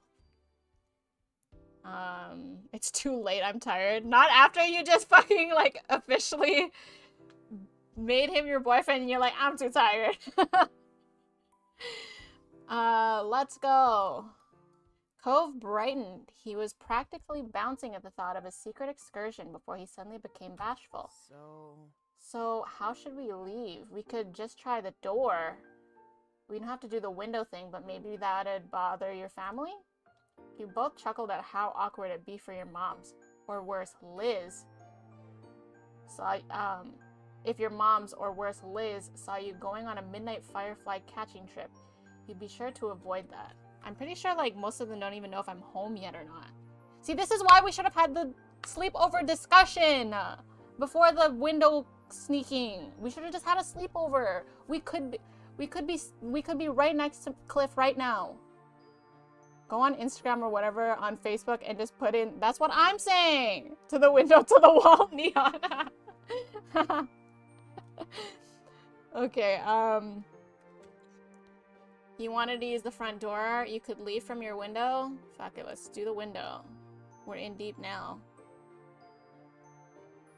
Actually, I don't think it matters. They all know that. I don't even know if they know that I'm home. Fuck it, we're doing the window. I just bounced. Like, I was so indecisive just now. Okay, let's go through the window. Cove nodded in understanding. You grabbed some shoes. Have I ever even gone out my window this way yet? I've always seen Cove do it. I don't know if I've done it myself. But anyways, you grabbed some shoes and readied yourself for an adventure. You were glad that there was no way you'd run into another soul outside. Cove would be way overdressed and you were still in your jammies. You let Cove go first. He stepped back onto the ledge as you carefully followed. He shuffled along, and soon you reached the garage. You plan to use the fence from there to reach the ground. Cove climbed down the fence. He wobbled once, but he made it without an issue. He leaned against the fence and projected hush words up to you where you were waiting. Are you okay? Do you want help? I'm gonna say I probably don't need help, but we want skinship with Cove, so we're gonna say yes. That's what Nikki would do anyway. You got to the edge and let Cove spot your descent. He grabbed you about halfway down and brought you to rest firmly on the ground. Hee hee. Oh, help me. I'm helpless. Please help me down, Cove. Cove gave you an encouraging smile, but neither of you risked speaking yet. You briskly snuck behind the house and up to the old white poppy hill. He grabbed you, but where? And he got a good look at the anklet on my descent. You went out your window like after summer part 2. Did I? Did we go here too? Didn't you sleep on the beach briefly at the first meeting? There's no curfew. Let's get sick. True. Cove was right. The entire hill was lit up. Insects. Oh, this sounds like a nightmare to me, but listen. In-game Nicholas loves this. In-game Nicholas loves this shit. Okay. Insects twinkling here and there with their pale yellow light. Cove let out a contented sigh, finally able to relax and full. He strode further up the hill to enjoy the view. You walked along as well, letting yourself be surrounded by the twinkling display. Then, without warning, Cove plopped onto his back. He paid no mind to smacking his formal attire in the grass. He put an arm under his head and stretched the rest of his limbs out. He was clearly getting quite comfortable in the dirt there. You kept standing. You sat. He lay in the grass. We lay in the grass, bro. That's right. Let's stay in the field till like 3 a.m. just talking, cuddling. I agree. Yes, insects will be crawling all over us, but it's okay because we both like that, apparently. Hi, Mexican! So good to see you. Happy Monday. Where are you sneaking off to, Nikki? And what are you and Cove gonna do? Well, Mexican, I don't know if you heard, but me and Cove are official now. I asked him to be my boyfriend, and we kissed. So this is, we literally actually just kissed in my room, and then we snuck out. And now we're laying here, surrounded by insects. Yeah. The insects on your PJs will end up in your bed. Yeah, please. Please. This is fine. In-game Nikki loves that shit, okay? Real Nikki would never let that shit fly. Oh my god, what is that emo Mexican? What the fudge? Oh my god, that's funny. Anyways, they're like alternating right now. Okay, you sat down first and then fell back. You could see the stars when you looked up at the night sky. Then you snuggled! We're snuggling! We're snuggling, bitch! What are the other options? Do I even read them? You wrapped an arm around Cove, you enjoyed your space? No, fuck it, we're snuggling. He was... Fuck it! He was warm in contrast to the chilly ground. Cove cuddled closer in turn, tucking his arms up near your shoulders. I wonder if Dad will be mad about the grass stains. Would he get mad about that kind of thing? He's an outdoor guy. I feel like my moms would be mad at the grass stains. He tugged at the collar of his shirt. He didn't sound concerned, just idly curious. Maybe you should figure out how to clean it before he finds out. His smile bent a little and it went silent between you. The only sounds were the rustling of bugs and the breeze, and the faraway crashes of waves on the sea. You couldn't help but reflect on what happened only a brief time earlier. Between this and your room, this almost felt like a different world. Was it even real? What happened between you two? You could almost be convinced it wasn't, and that you never actually stopped dreaming. We're snuggling, bitch! Nikki, our life 2024. Yes, we are. And here we are. Is that not how you guys kiss? Only me? Wait, which one? Oh, the emote? Yeah, that's how we all kiss. Yeah, yeah. I assume that is supposed to be two people kissing. Yeah. Sure. You stole a glance at Cove. He caught you and blushed. That little reddening reassured you. Cove remembered, same as you. What you had was real. You continued watching fireflies. You wanted to catch some fireflies. Bitch, no! We are in the middle of snuggle mode. We are not doing anything but remaining in snuggle mode. Rolling race? What? Where's the stay? Okay, we continue watching fireflies. Bruh. We're staying in snuggle mode. It was easy to be swept away by the atmosphere. Fireflies and stars all glowing in the night. And white poppies glittering by their light. That's supposed to rhyme? The view brought back precious childhood memories.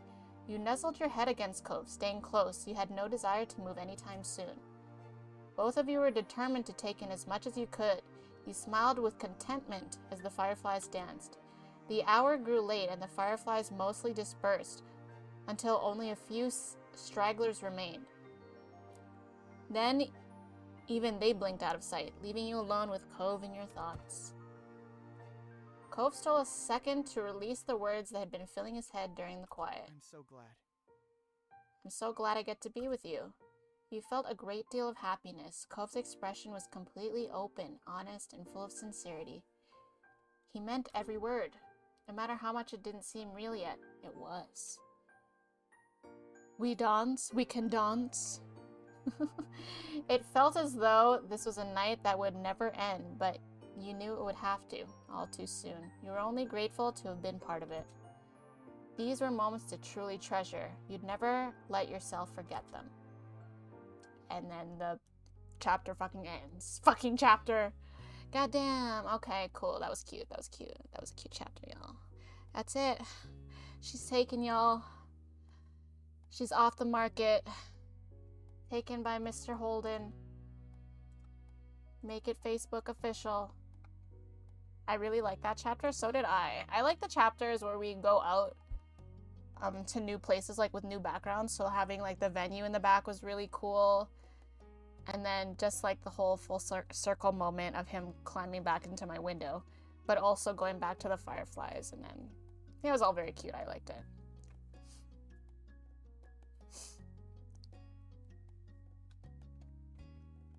Excuse me. I feel like I was gonna sneeze, but I'm not. Okay. Drive. I wonder who's gonna drive. Probably Cove. Like a lazy cat, you stretched your arms above your head and yawned, blinking your eyes sleepily. The day was warm and pleasant, and you were lounging on the couch in the living room, finding it difficult to do much in that moment. Your moms and Liz had gone out shopping, looking for some new items for your sister to take back and decorate her college dorm with. They had asked if you wanted to go with them, but you had declined. For you, today was all about relaxation. Cove had dropped by to spend some time with you, content to join in on doing nothing. The two of you had been chatting idly as you lazed around, talking about other things you had planned for the summer. You were sitting next to him. Well, I wanna, when are we announcing our officialness? I wanna see that. I hope that's what this chapter is. But anyways, he sat on the couch while you sat on your own. He sat on the couch, fully stretched on the other. You were stretched out across him as he sat on the couch. You were cuddling on the couch. We're cuddling. We're cuddlers now. We're those bitches. I'm just going to say that you're going to like the drive chapter. I can't wait. I can't wait. I hope we get to see Cliff and Kyra. He had an arm loosely slung around your shoulders and his head dipped down against you while you were nestled against his side, enjoying the comfort of his company. The day dragged on and you found yourself yawning more often between conversations. You had almost dozed off completely when suddenly a buzz rang out, disturbing the silence. Your phone was on its charger in the kitchen, so it couldn't have been that. Cove pulled his phone from his neck, from his back pocket, and checked the screen. His movement had jostled you, so you tried to readjust your position to get it right again. It's my mom! Oh! It's Kyra! After leaning forward and setting the phone on the coffee table in front of him, Cove hit the speaker button. Hey, what's up? Nicholas is here too. Hi. Oh my god, it's her! Oh, she's so beautiful, guys. She has braids. What is that outfit, though? She looks like she's wearing PJs. Hi, Cove. Hello, Nicholas. You made a small noise in response. What the fuck? Kakao! Kyra! This is literally me. This is how I just reacted. Hey, Mom 3. Oh, that's actually really cute. But do they know, like, I don't know. You're interrupting our very important do nothing time. I hope you know you're interrupting our cuddle time. I really want to say hey, Mom 3. But this is quite literally what I genuinely screamed. Kyra!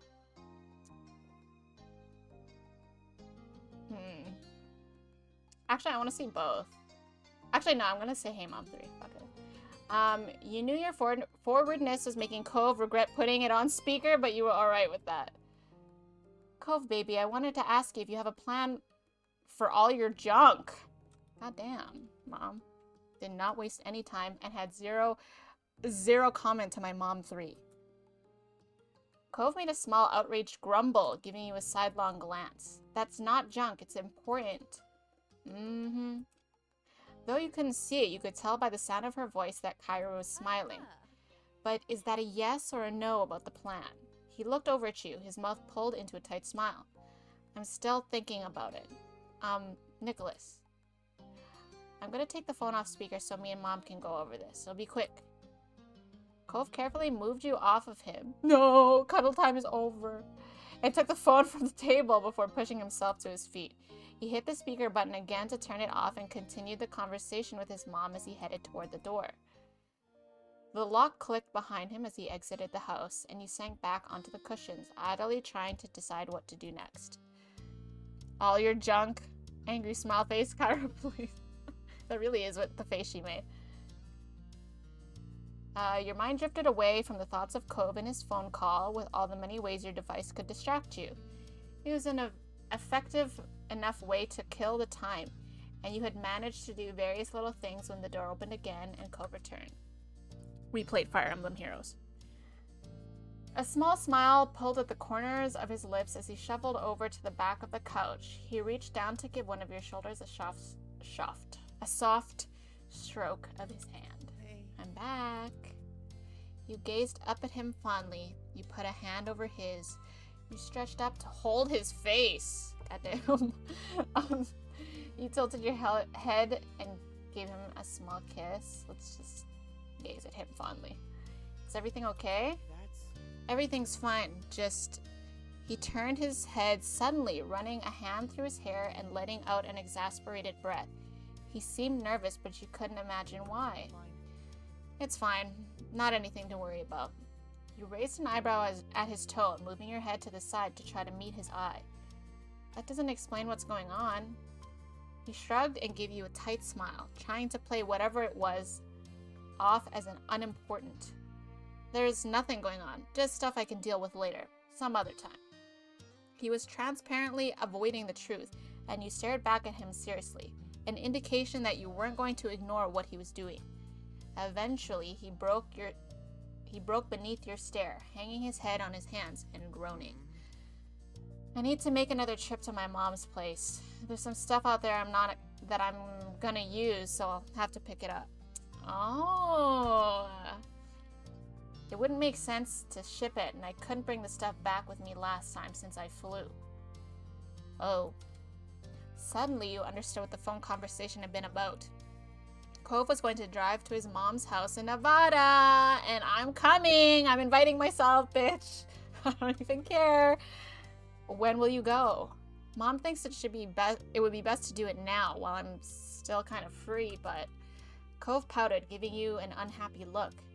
And you could see the prospect was already taking a toll on him. I don't want to. I was just there, and for even longer than usual. Why do I have to leave right now, when it's our last summer like this?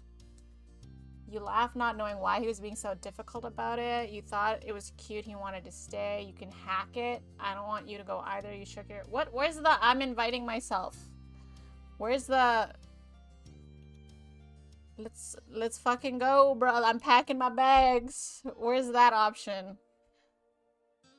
The text has gotten so charged. Nicholas comes up through the window in Nevada. True. You laugh, not knowing why he was being so difficult. No, I do get why. I guess this is it. You think it's cute he wants to stay. It showed how much he appreciated being there and spending time with you. Looking up again, you met his bright, aquamarine eyes, finding a sad smile tugging on his lips. Oh, suddenly his eyebrows jumped, and his eyes lit up like a lamp. You could come with me. Yeah. Wait, we don't have part-time jobs. Fuck those. What? You could come with me. I mean, I get that the two of us live next door to each other, and my mom lives in another state. My trips are usually to spend time with her, just the two of us.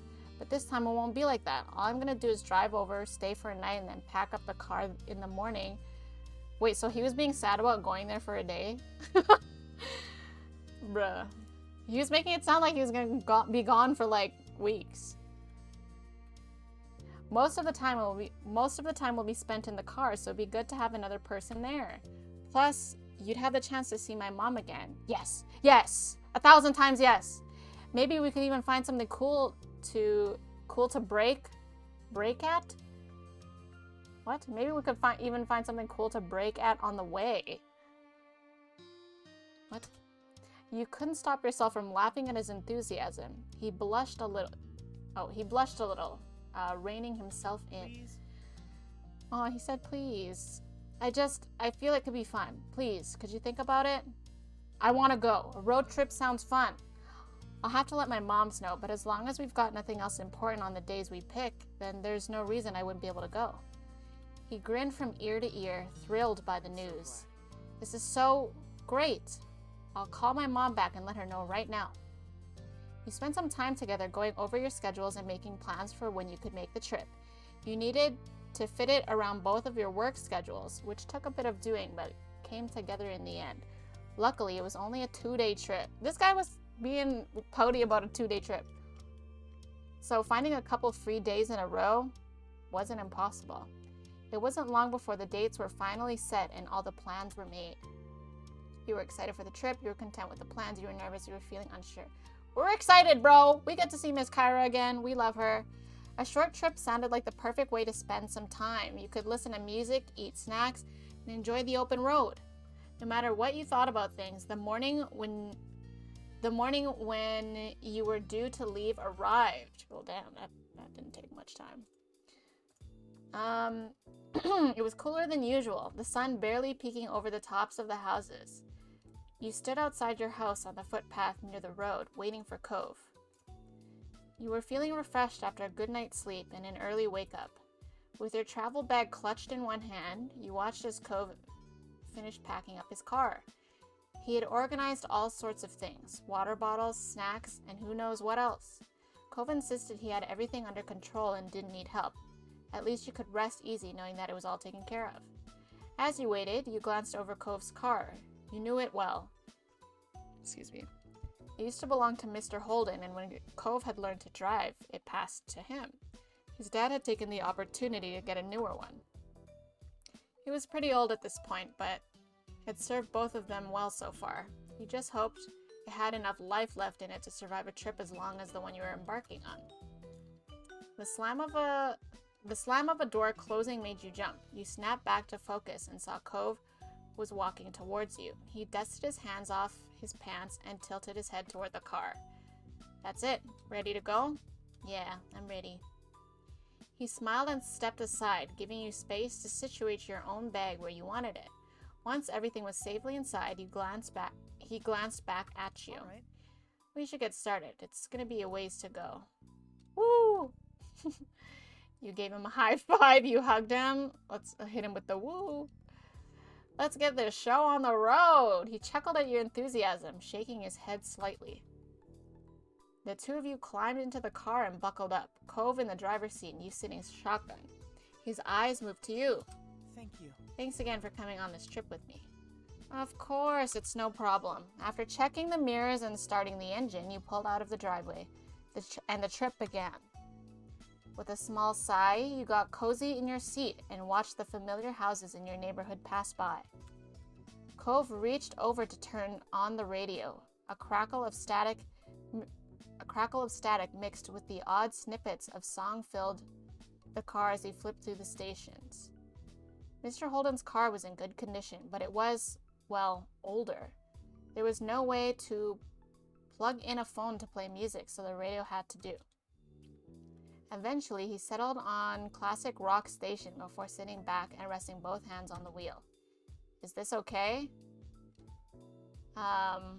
Classic rock, sure, whatever. Wait, what would I change it to? I'd rather have it off.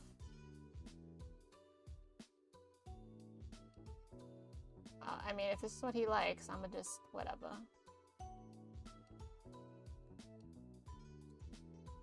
He smiled, happy with the reaction. Time flew by, and with the scenery outside your window become more and more unfamiliar, neither of you... Is this my first time in Nevada, or what? Neither of you spoke for a good long while, but the quiet was uncomfortable. You had become all too used to each other's company over the years.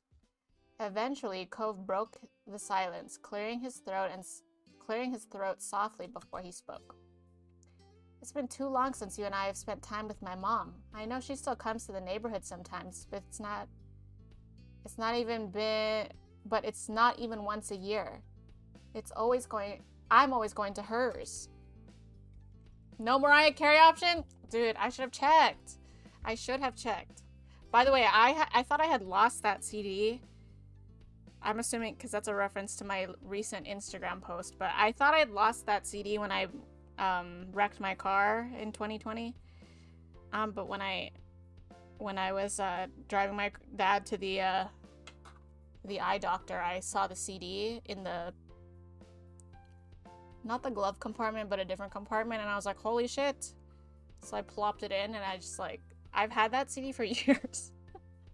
It makes me sad that new cars these days do not have CD players anymore, because I can't move that CD player. I've moved that CD to all these different cars, and like when I get a new car again, I probably won't be able to play that CD. I know I can get one installed, but like I'm not gonna have a CD player installed just for that.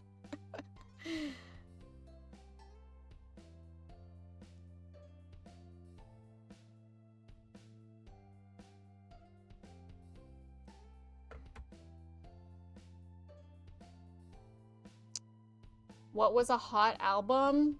Or that was a hot album? Is that what you mean? I think I got it. To break at, meaning to take a break at. Oh, CDs are a lost treasure. Yeah. I'm really happy I still have that CD. I've been thinking about the cool to break at on the way and I still don't get it. Best guess is the style of dance that's breakdancing, but even in context that doesn't make sense.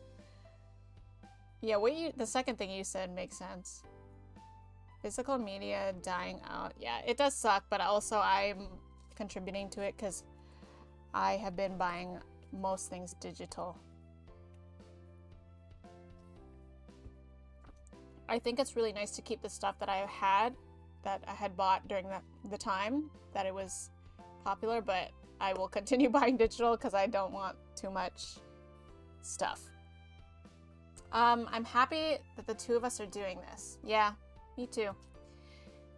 Your elbow resting on the windowsill, you gazed out at the world that was slowly coming to life as the morning rolled by. The sun climbed higher in the sky. Luckily, the sunbeams weren't going right in your eyes. Hey, do you mind reaching back for me? Cove gave you a sidelong glance as he drove, indicating with a nod of his head and a tiny smile. I want some chips. Salt and vinegar ones. Okay. That's a great flavor. I don't know how you eat that. I didn't have a comment on his selection. That's a great flavor. Right? But you should try ketchup chips. Anyways, right? Eat whatever you want too. I bought a bunch of everything. Stretching out the seatbelt to give yourself some space, you twisted in your spot and reached into the bag holding the snacks. It took a bit of effort to sort through the collection of goodies stuffed inside, but eventually the bag of chips crinkled beneath your fingers as you pulled them out and sat back in your seat. Here. Thanks. Do you mind opening it? His eyes lit up at the prospects of the snacks, and you shook your head in amusement, popping the top of the bag. You poured a few chips into his hand. You held the bag open towards him. Want me to feed them to you? Want me to feed them to you? His eyes widened, the hint of a blush creeping over his cheeks, but he steadfastly continued to face the road. No, that's okay. Can you just pour a few in my hand? Sure, thanks. Cove held out one outstretched hand. You did your best to have the chips fall into his palm, but some did end up falling on the floor, and that never would have happened if you just let me feed you, Cove. Now we have a mess. In-game Nikki, the flirting is cute, but please don't endanger on the roads. That's what I'm saying. That's why I offered to feed him, but he said no, and now look, there's wasted chips. After that, you rolled up the top of the bag and stowed the chips safely in the back again. When you turned to the front, it was to find Cove crushing the fistful of chips into his mouth. Wait, he crushed them? Crunching loudly? I'm picturing him crushing them into, he crushes them so that, into his mouth. I'm picturing something weird here. Do people do this? He wiped his hand on his pants. Yeah, that sounds like our Cove. Absent-mindedly, before gripping the wheel and spilling crumbs all over the place. Ah! Cove, please! You're like a little kid. You laughed at that. How can you eat that much at once? I'm impressed. You had no reaction. I'm gonna laugh, I guess. You couldn't stop the amused sound that escaped you, and when Cove raised a questioning eyebrow, you simply shook your head. The hours drifted by much of this. The hours drifted by. Wait, how many hours is this? By much the same way as that, with the two of you snacking and chatting as the day stretched on. It was fairly calm and quiet, traveling along the open road, and you found little in the way of interruptions. At one point, you passed a "Welcome to Nevada" sign, and Cove gave a tiny cheer. He was in disbelief that the two of you were seriously all the way in another state like this. Eventually, you had to stop for gas and made a detour at a small diner to grab a proper meal that didn't consist of chips and candy. After refueling both the car and your stomachs, the drive was back on, just as the sun began dipping beneath the horizon and bathing the sky in the wash of orange light. Cove informed you that there wasn't too much longer left to go. You were almost there. You took shifts driving through the trip. You helped Cove stay alert. I'll help drive. The route was fairly straightforward, and you'd had enough practice with driving to feel comfortable doing so. When night eventually fell in a blanket of darkness, the drive finally came to an end. Cove pulled into the parking lot of Kyra's apartment building, the glow of the car lights disappearing as he turned off the engine and let out a heavy sigh. We made it. We're here. The two of you exchanged tired smiles, having successfully and safely completed one half of the trip. You were relieved to have actually arrived and eager to get out of the car and stretch your legs. You took the stairs up to the building together. After a knock, you were abruptly met by a flash of green hair as Kyra opened the door and immediately took her son in her arms. Ooh, a green kitchen. Why am I not shocked? Wait, what is that outfit, Kyra? Why? I mean, okay, it's nighttime. Her outfit game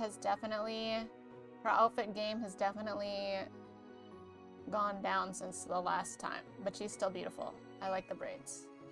She really looks like a character from Fire Emblem now. Like, she did before, but now she really looks like one. Last time I bought a CD was for the cover art. It was worth it. Do you remember what CD it was, Neon? Mom. I had a CD player in my car and blast ABBA's greatest hits while speeding down the highway. I love ABBA music. I would do the same if I had their CD. Absolutely. Alright. There he is, my gigantic baby boy. Oops. She squeezed him for a moment and then pulled back so she could examine his face.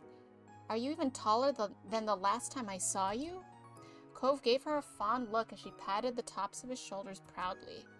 You say that every time I'm here. It doesn't even make sense right now. My last visit wasn't that long ago. Kyra simply laughed before letting him go and fully ushering the two of you into her apartment. Then she turned to you, a wide grin pulling at her lips. Nicholas, it's so nice to see. It's so nice you came along with, and as a bonus, you've both arrived in one piece. Yeah, it's good to see you. It's been a long time. Kyra beamed at you both, and while you would have loved nothing more than to settle down and rest after the drive, you could see she wasn't going to let you go that easily. How was the trip? I admit, I was just a pinch worried. We barely made it. I appreciate your concern, but it was alright. You felt the fussing was unnecessary. Let Cove answer that. Yeah, this is for Cove to answer. It was fine. No problems for us. Kyra clapped her hands together, the bracelets around her wrists jingling. I'm so proud. I can hardly believe how mature you both are. Where did all those smarts come from? Cove ran a hand over his hair with an awkward chuckle. I don't know. Maybe I got it from my parents. His mom looked up at him deeply, her eyes glistening as she shook the sentimentality off with the wave of her hand. Anywhoosies. Oh my god, she did say that before, didn't she? You have to be half asleep already, huh? I don't want to keep you up much longer. Early morning and anywhoosies. Gosh, there she goes again. How do you want to deal with the sleeping arrangements? I've only got my own room in Cove's, though the living room couch isn't bad. Nicholas can use my bed. I'll just sleep on the floor? So she doesn't know, or are we actually just not sleeping in the bed together? Is this what we don't do the sleepovers? We don't do those? It doesn't matter for one night.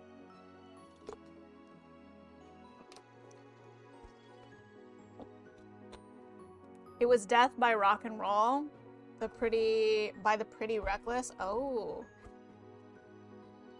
I do not know what the artwork for that looks like. Kyra, we are very mature now. Thank you for noticing and glistening. Yes. She did do an Anywhoosies before. Yes, I do remember that. I'm going to be a sitting streamer. Uno momento. Okay.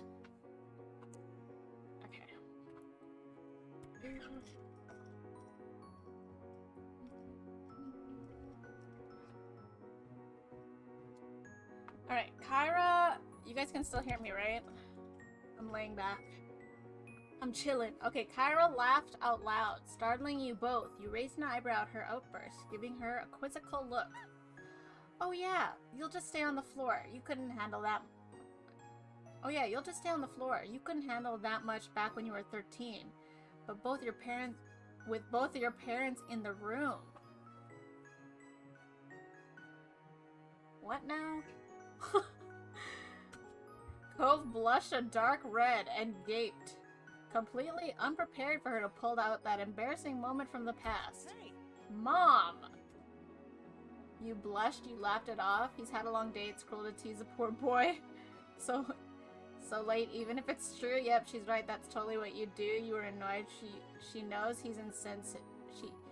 She knows he's sensitive. It was uncalled for. You put a hand on Cove's arm in show of support. We'll just do the support arm. We hear. Okay, good. Is the sound quality okay though? Or did it get worse? Wait, he gave you a grateful smile and Kyra cooed at the two of you. Hey! Mom! She finally let it drop and tried to move on. I'll take the floor. I'll sleep on the couch in the living room. Thank you for letting me have the bed. I'll take the floor. Cove shook his head, dismissing the idea immediately. No. You're the guest. Alright, I'll take the damn bed. I'll take the bed, but later you're getting in the bed too. But we won't say that in front of Kyra. Thank you for offering. Would you be okay with me sleeping on the floor in the room? I'd rather be there than out in the open living room, even if there is a couch. I'd prefer you on the couch so you can sleep there. Kyra giggled softly, drawing your attention back to her. All funny stuff aside, you need to get some sleep for tomorrow. Seems like you're setting yourselves up to not get any. I know that sounds really captious, but I'm a mom. I have to say these things. Come on, we're not little kids having a sleepover. We're responsible adults, right, Nicholas? Yes, yes, yes. Yes, very responsible, yes, totally, yes. Well, I am. Cove, though. Cove is, though I can't say the same for myself. Maybe you should sleep in the living room after all? Yes, yes, we're very responsible, yes. She gave the two of you a suspicious look. You stood up straighter, trying to prove your point. I'll leave it at that then, for now.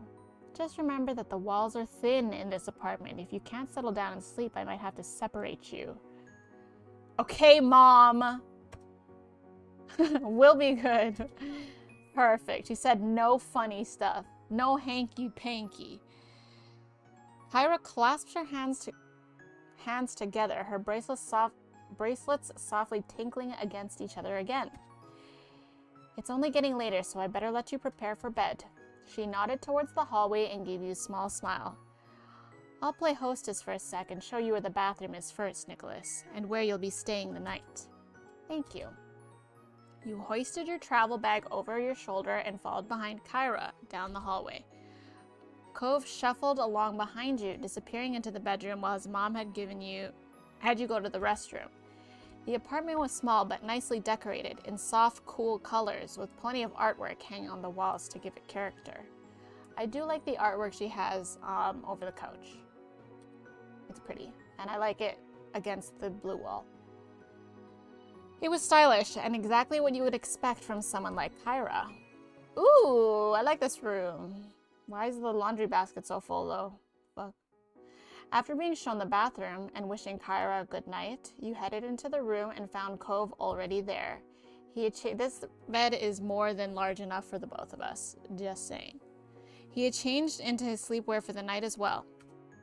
Looking around, you found the bedroom to look much the same as the rest of the apartment, but with small ocean elements you were sure Cove must have enjoyed when he stayed there. This is true. I like this room. All in all, the room was pretty and clean, though it almost looked more like a hotel guest room than a bedroom. Cove only spent a few weeks out of the year there, so it made sense that it wasn't especially lived in. Oh, there he goes with those PJs. What do you think? It's pretty nice, huh? Mom always keeps it clean and everything, even when I'm not here. It's a great room. It seriously looks like a hotel room. That's sweet of her. It looks like a hotel room. A really good hotel room. Cove huffed and turned away. He was defensive over your How is that teasing? Isn't that a compliment? When you went back to the room, you jumped in bed and under the covers, just as Cove was shuffling into his sleeping bag on the floor. Is he really sleeping on the floor, bro? You waited until he was settled in before you flipped off the lights, and a soft glow from the outside peeked through the blinds, casting shadows over the floor. You closed your eyes, blocking everything out. Night, Nicholas. Night, Cove. Sleep well. Great room. It is a great room. It's nicer than my room. It wasn't completely lived in. We already saw the full hamper. Yeah, game is gaslighting us. Yeah, I see the full-ass hamper. The starfish and shell make it look like an Airbnb. Honestly, that is like 100% the go-to Airbnb like aesthetic design. I swear, the Airbnb we stayed at when I went to Florida for Disney World, everything in my room was decorated with like seashells and shit. Everything was seashell themed. The room grew quiet as the two of you wound down for the night and found yourselves listening to the sounds of the city outside the window. The noise out there was so different to what you were used to back home. Cars zooming past people at Sorry, cars zooming past and people out having fun instead of crashing waves and the ocean winds cocooning your house in their embrace. Cove shifted around in his sleeping bag, making the fabric crinkle loudly. I've outgrown this thing. I should have checked it earlier, but the trip was kind of short notice. Are you really sure you don't want the bed? Yeah, dude, just fucking lay in the bed with me, bro. Why don't we share? Yeah, we just share, bro. It's big enough. Cove inhaled deeply, the fabric of his sleeping bag crinkling loudly as he fidgeted beneath. I told my mom I was gonna stay on the floor. Okay, and? You frowned, wondering when that had ever stopped him before. This is true. Did you really plan on, like, what? I mean, I don't know, like, when you guys had sleepovers with your friends as kids, did you sleep on the floor? Or, like, say it's just the two of you, would it have been weird if you guys shared a bed? I don't think it's that weird, right? I mean, we're not friends, like, we're literally dating, so definitely not weird, but even if we're just friends, like, that's normal, isn't it? Hi, Blade. Fuck his mom. His mom is definitely cock blocking us. Say less, says Blade. Oh, God. Okay, did you really plan on going through with that? No. He hesitated a little, the silence stretching between you. You couldn't help but smile to yourself. You knew him well.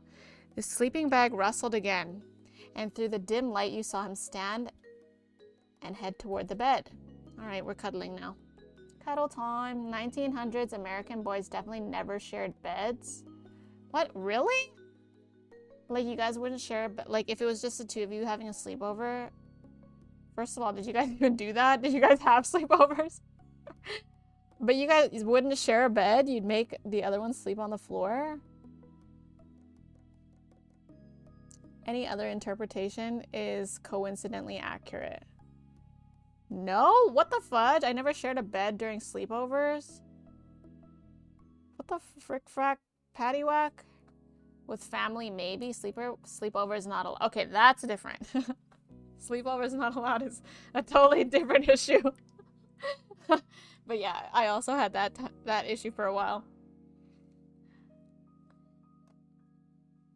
I guess it's just a girl thing. For girls, I guess it's totally fine. If the bed was big enough and it's just the two of you, like, sleeping in the same bed is not weird at all. Hi, Mari. First of all, there was never just two boy sleepovers. There had to be many boys. And everyone in their own bag, homophobia was extremely strong back then. I guess so. If it was like a big sleepover with a lot of girls, like, yeah, we would all have our little pillow blanket action. He took in a deep breath as he ran his hands across the top of the blanket, gathering his nerves as his eyes met yours. And then he paused. Wait, hold on. Oops.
Go to the bathroom. Okay. Whew. OMFG, it's happening. Hi, Shrub. We already kissed. Shrub, I'm taken. I'm a taken man. Because I'm a dude here, but I am taken. We are official. He is my boyfriend, and we kissed. But also, we're being weird about sharing a bed right now, so that's kind of weird. What do Cove's PJs look like? They're like, I don't like them, but these were the options that we had. This is them. Those are the PJs she picked for him. Also, if you can't snuggle up with the homies, are they even your homies?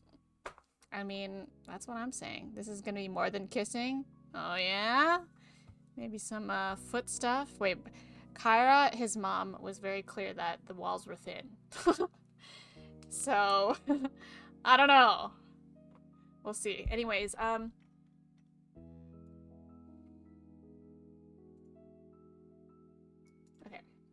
And then he paused, head tilted to the side as if silently asking permission. It's all right. You shuffled over to make room for him as he pulled the bedding up and crawled beneath the covers, leaving the two of you close together, but not quite touching.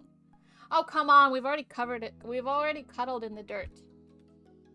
He exhaled a heavy breath as he lay down on his side, his head getting comfy on the pillow next to yours. You had a strange feeling in your stomach, like it was doing somersaults, but it felt good to have him close. He raised his fingers and delicately brushed the tips over your cheeks, drawing a shaky sigh from your lips. Are we doing this? Kyra really said I will be able to hear you. She did. She did. She did not. She indirectly said no hanky-panky. She gave us that. I'm pretty sure, listen, here's the thing. I'm pretty sure that Cliff would have been cool with it. Cliff would have been like, listen, you two do you. But I feel like Kyra's definitely the strict one here. Anyways, his touch was warm and feather light, making you feel tingly all over.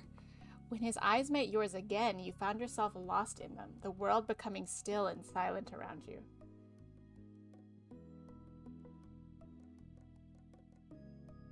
The shallow emo. Tom.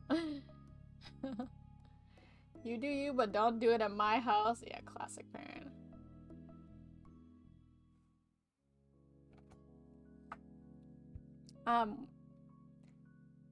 You found yourself lost in them, the world becoming still and silent around you. Then he froze, his muscles tensing as he closed up like a clam, and his breath hitched in his throat. He attempted to whisper something, but it was completely lost on you. With that having to suffice as a warning, Cove jumped out of bed and crouched down on the floor, his head held in his hands as he took in a few deep, stuttering breaths. You bolted upright in bed, staring down at him with a mixture of alarm and bemusement. Are you okay? I'm always like this. I thought it'd feel like it did before when we were younger, but it's different now. Sorry, Nicholas. Really, really sorry. I'm just so... Is he, He panted deeply in and out, as though he had just finished running an entire... Is he the H word? Is he the H word? After finally steadying his breath to a normal rhythm, he crawled back into the sleeping bag and huddled down on the floor. He turned back to you. Sorry. You understood, you were disappointed, you were amused, you were not pleased. That's what I thought too. Hentai? Is he thorny? It's kind of flattering. You felt embarrassed. Flattering, disappointed, amused. I'm amused. I guess I'm amused. Sure, we're amused. That was Cove for you. He usually needed at least one trial run before you could take that kind of step forward. We can always try again another night. You don't need to apologize. Thank you for trying. I'm not surprised that this happened again. not hitting him with the again. You don't need to apologize. It's fine. It's fine. He made a small noise. Okay. Acknowledging that he had heard you, but said no more. With the event over, you laid back down in bed alone for this night. Oh, look at that. The next day dawned, bringing with it the sounds of birds chirping happily outside the window. Caw-caw. You opened your eyes slowly, letting them adjust to the light as you tried to recall where you were, and remembering the unfamiliar sight of Cove's second bedroom. You had woken up on your own. You reached over to turn off the alarm you had set. Cove nudged you awake. I woke up first. The early morning sun filtered through the blinds, telling you it was about time to get out of bed and start getting ready for the day. Excuse me. The sound of Cove shuffling around your room drew your attention, though you weren't surprised. Oh, he had always been a morning person. Sitting up in bed, you let out a yawn and stretched your arms above your head. You still felt pretty groggy. You felt okay. You were quite refreshed. We felt okay. Considering the long drive the day before and the late night, you were feeling ready to get the day started. Though you weren't as perky as him, his energy was infectious. Good morning. You pulled yourself out of bed, grabbing a fresh change of clothes and your toiletries, before heading to the bathroom. After all that, you met Cove back in his room. He was sitting on the floor when you entered, sorting through a bunch of stuff in a box, determining what to bring and what to leave behind. Hey. Hey. Hey. Can you pull that stuff out in those drawers?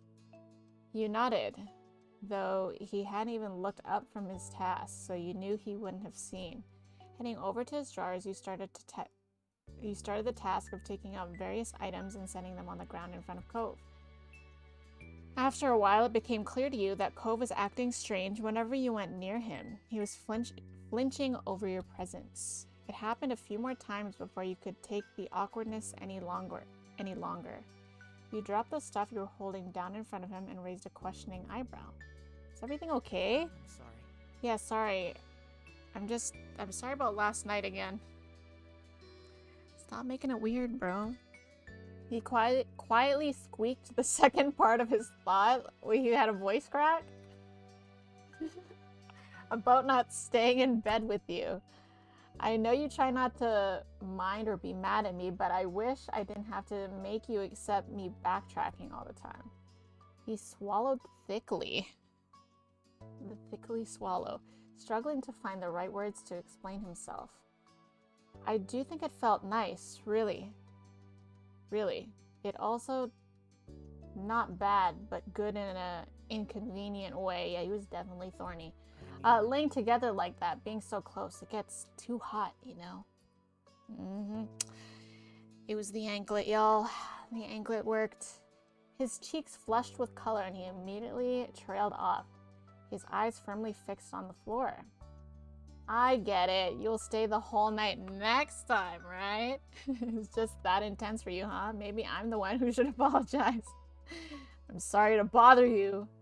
Yeah, it's annoying, but it's what I signed up for with you. Do better next time. Goddamn.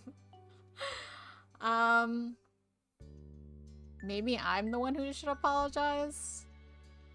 Or I could do this. Oh, they're both yellow. That's funny. His eyes widened, a pink tinge creeping onto his cheeks before he could duck his head enough to hide it. Just don't worry about it. You don't need to do anything. Let's get back to packing. With it more or less resolved, you went back to grab some more items as Cove focused on the box in front of him once again.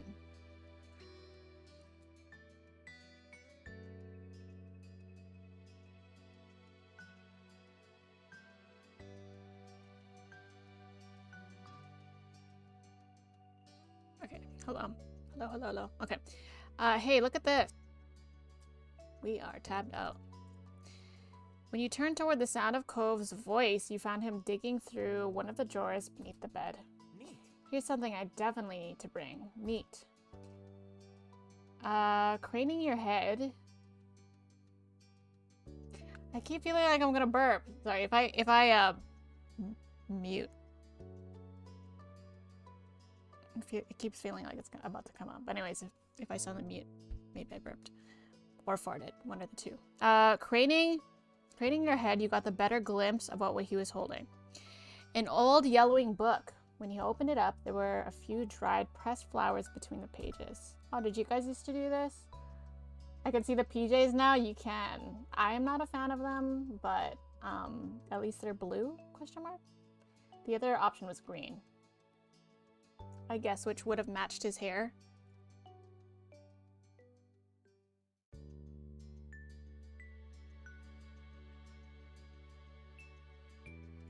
So I thought I was gonna burp again. Okay, anyways, those had been gifts you'd given to him. Oh, the care package.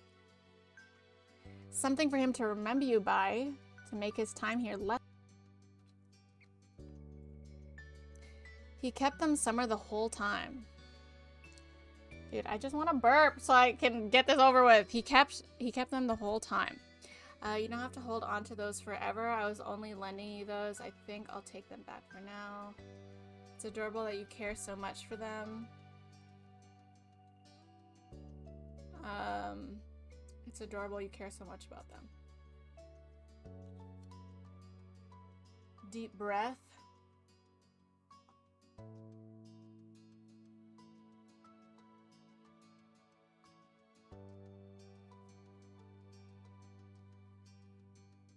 I don't know, man. The burp won't come out. I always struggle with burping. But I just feel like a lot of air there. Anyways, it's the coffee. It's because I had coffee later in the day. He sighed, glancing between you and the items in his hands. They bring back some good memories. A faint blush of color crept over his cheeks, and he looked away quickly. It's nice. These are special. It was important, having a piece of you here with me when we were apart. I feel the same way. That's why I gave them to you. Cove smiled, pleased that the feeling was mutual, but then the expression became more amused. And did you keep the souvenirs I brought back? Of course. No, I threw those away. Well, we kept them. We're keepers. We're keepers. Do you need one of us to pat you on the back? That would be great. Thanks. His grin grew to completion. Thanks. Another hour passed by in silence, and you were happy to see you were making great progress with Cove's room, with only the closet left to sort through. You took a minute to take a mouthful of water from your bottle and perched on the edge of the bed, feeling productive. Cove glanced over at you and paused, putting down the tape gun. The tape gun he had been using to seal up his boxes. He raised an eyebrow. You know, it's really strange to see you sitting in this room. Why? He frowned a little, his eyes distant and voice quiet when he spoke next. During the visits to Mom's, when I was sitting alone in this room, I'd sometimes think about how you weren't here. It was a weird feeling at the time, that you just weren't around. Now that you're here, in this exact place, I don't know how to explain the feeling. He shrugged it off and smiled a little, as though he'd said enough already and didn't want to risk sounding silly. Life is pretty confusing is all. I didn't know you thought about me when you were away. That's true. Life makes no sense. I missed you so much when you were gone. I'll just smile. We're a man of few words. Hold on. I'm gonna go roll on the bed. I'm gonna see if I can burp real quick. Because I feel like it's pretty close. Hold on.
Okay, I'm back. I figured out why I was feeling funny. Oops.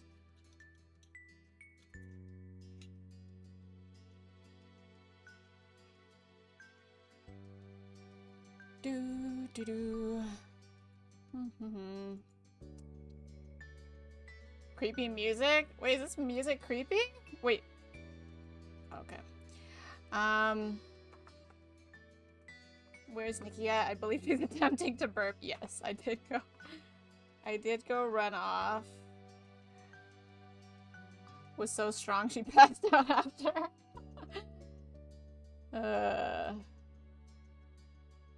Remember your training? Yes. Logan was the one that taught me about rolling on the bed. That I didn't really go roll on the bed. I should have though. But I figured out I'm starting to get like cramps. Is what was happening. So I took a quick med so that I don't have to deal with the shitty cramps when they get bad. The burp was so... Oh, wait, that one. In situations like this, I'm really glad they animated blinking in this game. Would Death be uncomfortable if Cove just stared the whole time without blinking? That's true. Welcome back, Cuckoo. Thank you. I feel much better now. Anywho. Yeah, I think they did a really good job with the... honestly, this whole setup is a lot like Fire Emblem dialogue. Okay, so let's just quickly brush over the log. So I'm helping him empty out some drawers, and then he kept some stuff that I gave him, my little care package thingamabobbers. And then I said I also kept, as though he said enough already and didn't want to rest, sounding silly. Life is pretty confusing, blah, blah, blah. Okay. He looked away, satisfied, heading over to... Ow. Okay. Heading over to the closet and the last of the items to be sorted.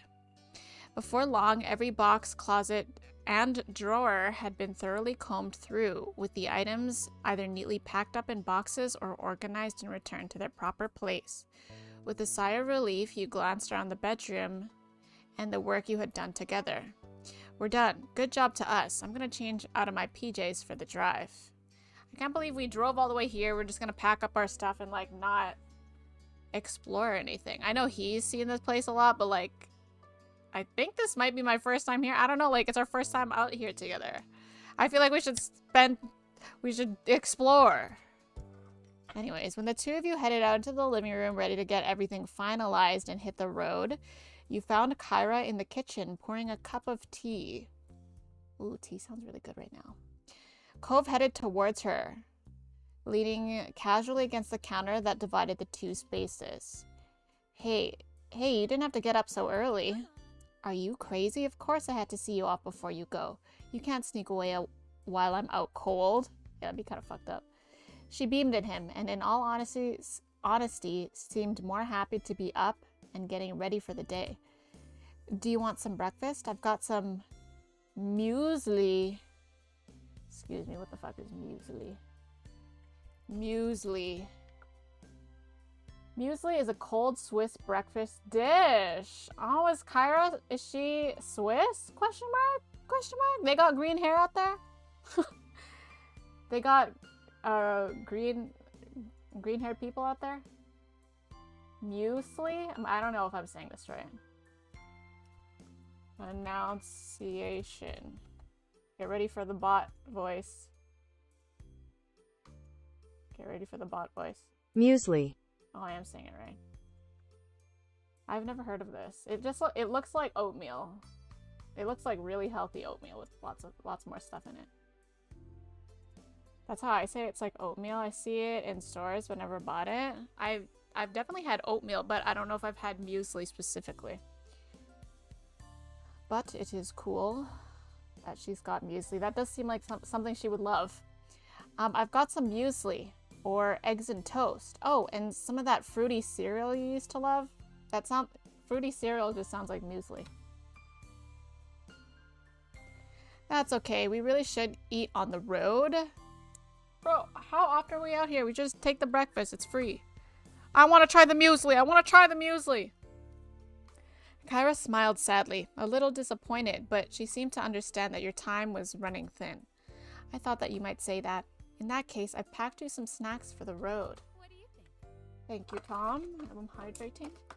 Even if you don't end up eating them, take it anyway, just in case. You can always feed them to Cliff when you get home. Tell him I said hi.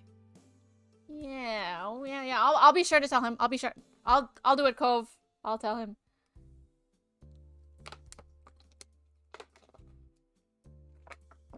I want to try the Kyra. Thank you for the hydrate, Tom. Cove laughed and shook his head, knowing his dad would love nothing more than to polish off whatever food Kyra had prepared for you. Thank you.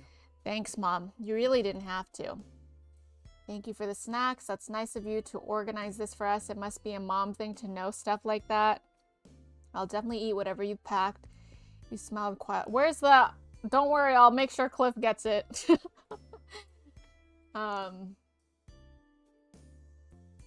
Thank you for the snacks. I'm sure they'll come in handy with this guy around. Cove scoffed and playfully rolled his eyes, earning a giggle from Kyra. I don't doubt it. Like father, like son. She returned your smile with one of her own, putting her cup of tea aside. Well, I'll help you get the car packed. Sure. Thanks. Sure. The three of you gotta move on, taking the boxes from Cove's bedroom and heading down to fill the back seat of the car until there was barely an inch of space left in the back and trunk. With all of you helping, it only took a couple of trips to move everything, and you were done before you knew it. Then it was truly time to say goodbye. You convened back inside the apartment where Kyra looked over the two of you with a quiet smile. It was great to see you both. Thanks for coming. I literally got to stay here for 2 seconds. She gave each of you a hug and felt a little sad that you hadn't been able to spend more time. I'm sad too, Kyra. I want to stay. It was good to see you too, Mom. Cove embraced her in return, the two of them holding on to each other a few seconds longer. I'll miss you, but I'll visit again soon. Of course. Oh wait, that was him saying that. I'll miss you, but I'll visit again soon. Okay. You better. Hey, we should make plans for you to visit us too. I'll let you know when it's settled. I'd love that. Kyra bundled all the stuff she prepared into a bag and handed them over to you. You took a quick peek at what she had packed. There was fruits, nuts, seeds, hard-boiled eggs, and some veggie sticks. I could use some of that right now, to be honest. Oh, good to see that we've got some fresh food options now. The snacks I brought weren't. Yeah, the chips. Kyra shook her head at him and let out a soft laugh, as though she wouldn't have expected anything else. I seriously hope you're feeding yourself better than at home. Yeah, of course, just not on trips. I can live with that then. She looked over at him fondly, her eyes at last focusing on his face and filling with emotion. I'm going to miss you, baby. Me too. Me too. Goodbye! Thanks for letting us come. We'll be together again before you know it. Yeah, don't worry, you're invited to the wedding. Don't you worry. I hope so. Bye. Oops. Kyra put an arm around you both, pulling you in tight to her sides for one final squeeze. Have a safe trip. We will. With a last goodbye, you exited the apartment. Though Cove hesitated for a moment in the door, his expression distant. You weren't sure what he was doing, though you tentatively took a step toward him. Everything okay? Your voice seemed to bring him back to earth, and he shook his head to clear his thoughts, his green hair swaying from side to side. Yeah, let's go. With that, the two of you headed back down to the car, ready to make the long trip home. Soon enough, you were on the wide open road with a car full of Cove's things, and only one destination, Sunset Bird, California! The double confirmation. We did get the confirmation from the Orca thing, but I mean, it's like, boom, right there. The drive went as smoothly as could be expected, with the morning slowly creeping into midday as the miles flew by. After a while, you switched places with Cove and took over driving for a couple of hours. The day flew by in a whir of open road and sunshine, and before you knew it, it was early afternoon. By that point, you had already crossed the state line. Cove announced that he had planned a little stop on the way home. He was quite pleased with himself as you arrived at the precipice. Fancy word. Redwood National Park! The fuck? We back here again? Shaded beneath a canopy of enormous red... So Redwood National Park is somewhere in between Nevada and Sunset Bird. We're getting a little bit closer.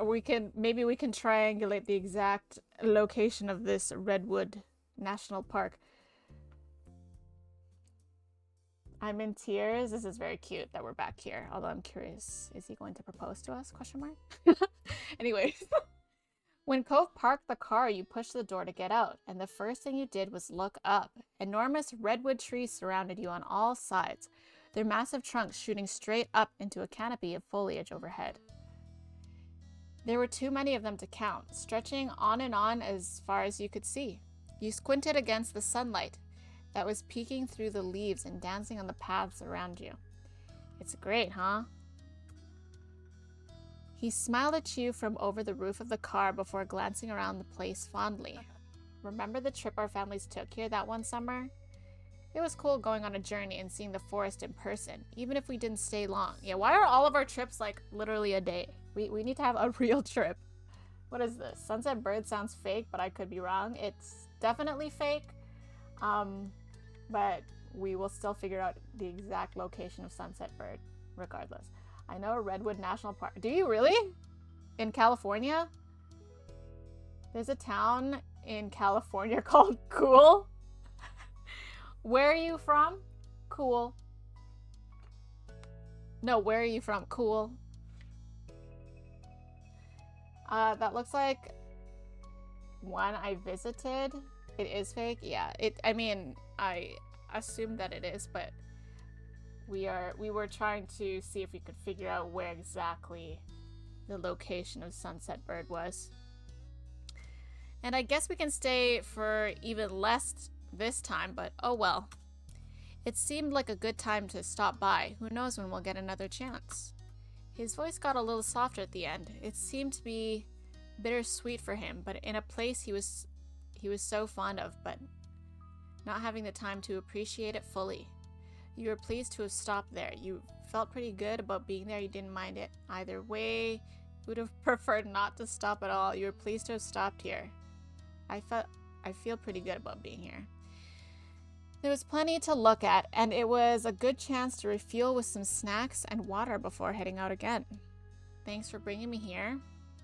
There will be more chances in the future, I promise. Yup, it's better than taking a break at a gas station. I'll put up with you for the trees. I'll put up with this place for you. You said nothing about that. There will be more chances.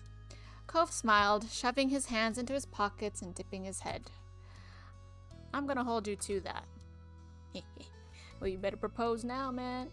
Okay, anyways, the two of you walked around for a while, completely dwarfed by the sheer scale of the redwoods. It kind of put your view of yourself and everything in a strange perspective. You took in a lungful of clean forest air, listening to the sounds of bird song and the cool breeze rustling through the underbrush, taking advantage of the space to move around freely. However you felt about being there, it was totally different. It was a totally different scene than sitting in that old car for hours and hours. You wrapped an arm around Cove, you took Cove's hand, you felt Cove nudge your hand. WTF. Let's do the stretch and arm. He startled a little at the sudden contact, giving you an unapologetic smile before he slowly relaxed into it. Being here again, you couldn't help but reminisce on what else had happened during the trip you had taken here all that time ago. There were a lot of things that reminded you of it recently. And you looked over at Cove. Oh yeah, true, he kind of ran away from us when we laid together that night too. Anyways, you looked over at Cove, who seemed lost in the peace of the place, and you wondered if any of it crossed his mind. Smiling at the sight, you thought back on what had been a highlight of that long-gone vacation. You know, we spent the night in the loft together. Yeah, let's talk about that right now. Maybe this is a good time to bring up the balloon. The dolphin balloon. Elizabeth teased us mercilessly on that trip. Our families were so close. Remember how a bird stole your dad's lunch? I haven't forgotten the classic anklet chat. I mean, I haven't. But let's bring up the loft. You managed it then. Wait, did he? He ran away. He didn't manage it. I was stupider then. Sorry. Dang! You had to crack a smile and left the little debacle from last night behind you again. There was barely enough room for the two of us, but it was fun. Cove chuckled and shook his head at the moment. It was memorable, especially when I got caught up there by my parents in the morning. Caught up there. He laughed, and soon enough you were joining him. It had been pretty embarrassing for him at the time, but you were glad he could look back and laugh about it now. You continued chatting about the trip a little while longer, about the things you had seen and done, and even eaten. A lot of the memories Cove had of the trip were similar to your own, but you were also surprised to hear of a few other things from his point of view. So much had happened. There was no shortage of things to talk about. The place certainly had a nostalgic quality about it. Your spirits were light as you ambled past information boards and picnic areas. But before long, you decided it was time to bring the short stop to an end and head back to the car to get on the road again.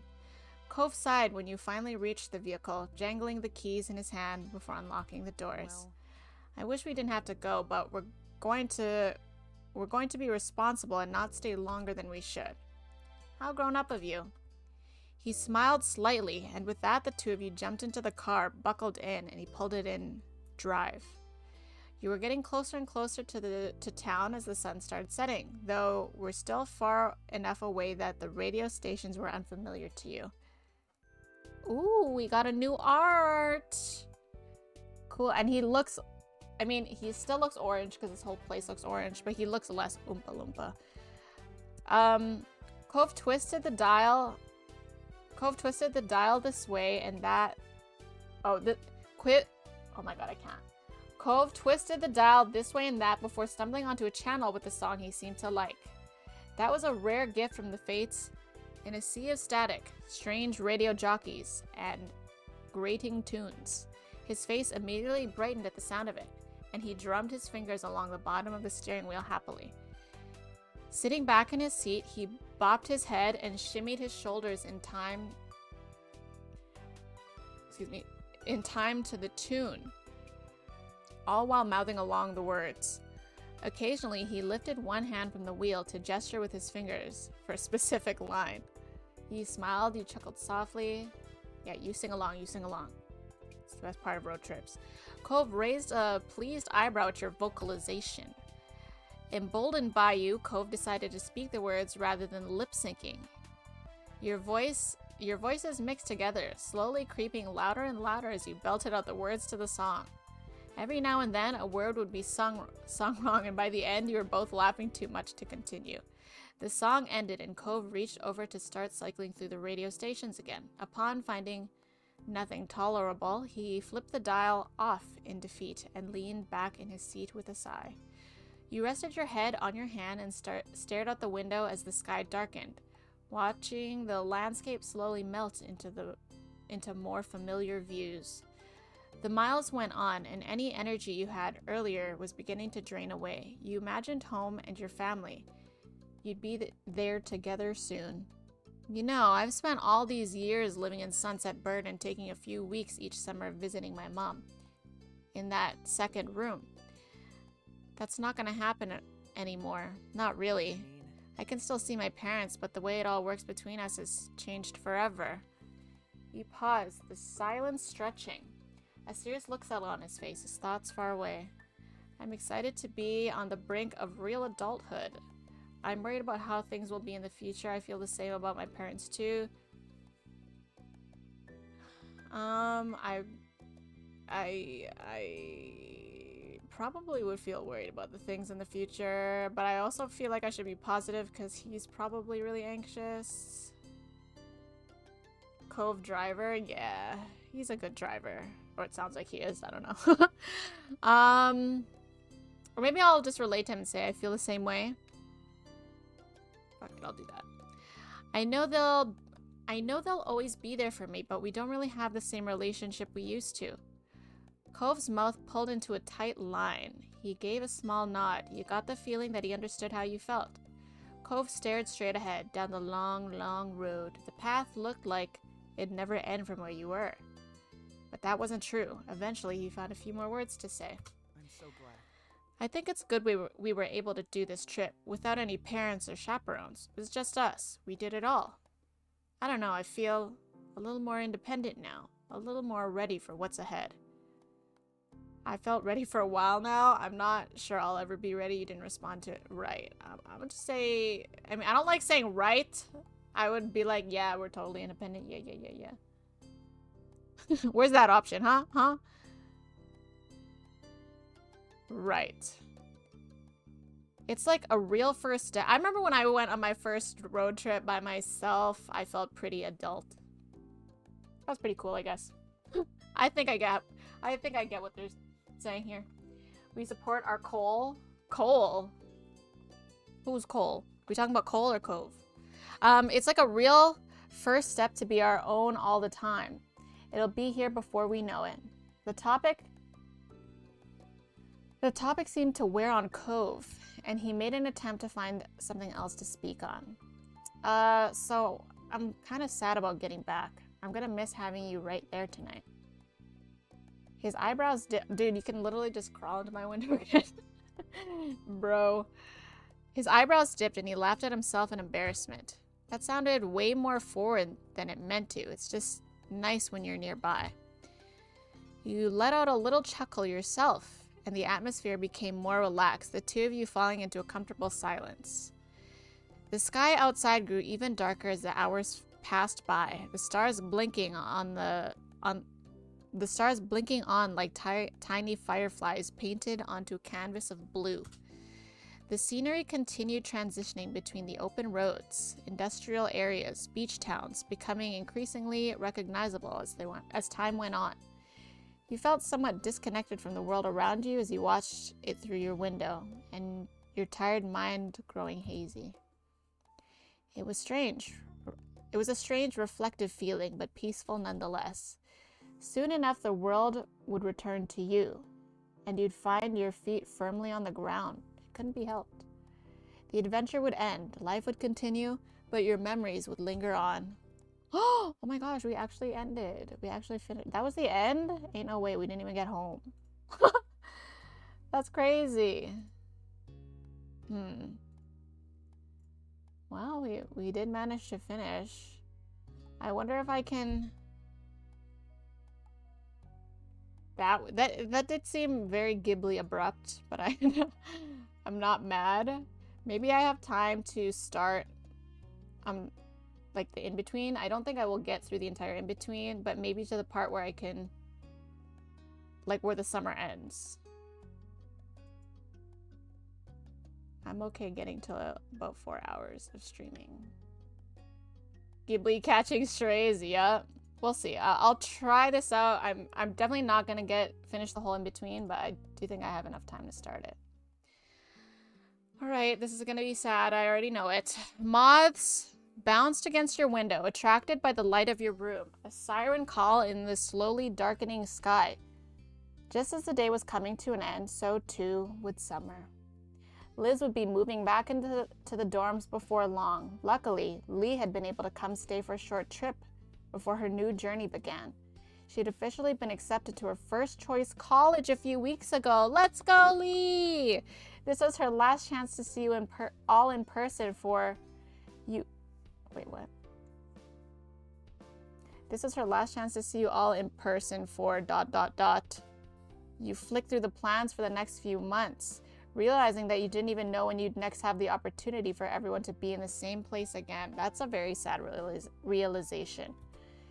It was hard to think that you'd likely be seeing even less of your cousin going forward, but you were delighted that she was pursuing her dreams. We're happy for you, Lee. While you were still with each other, your family was going to have dinner together.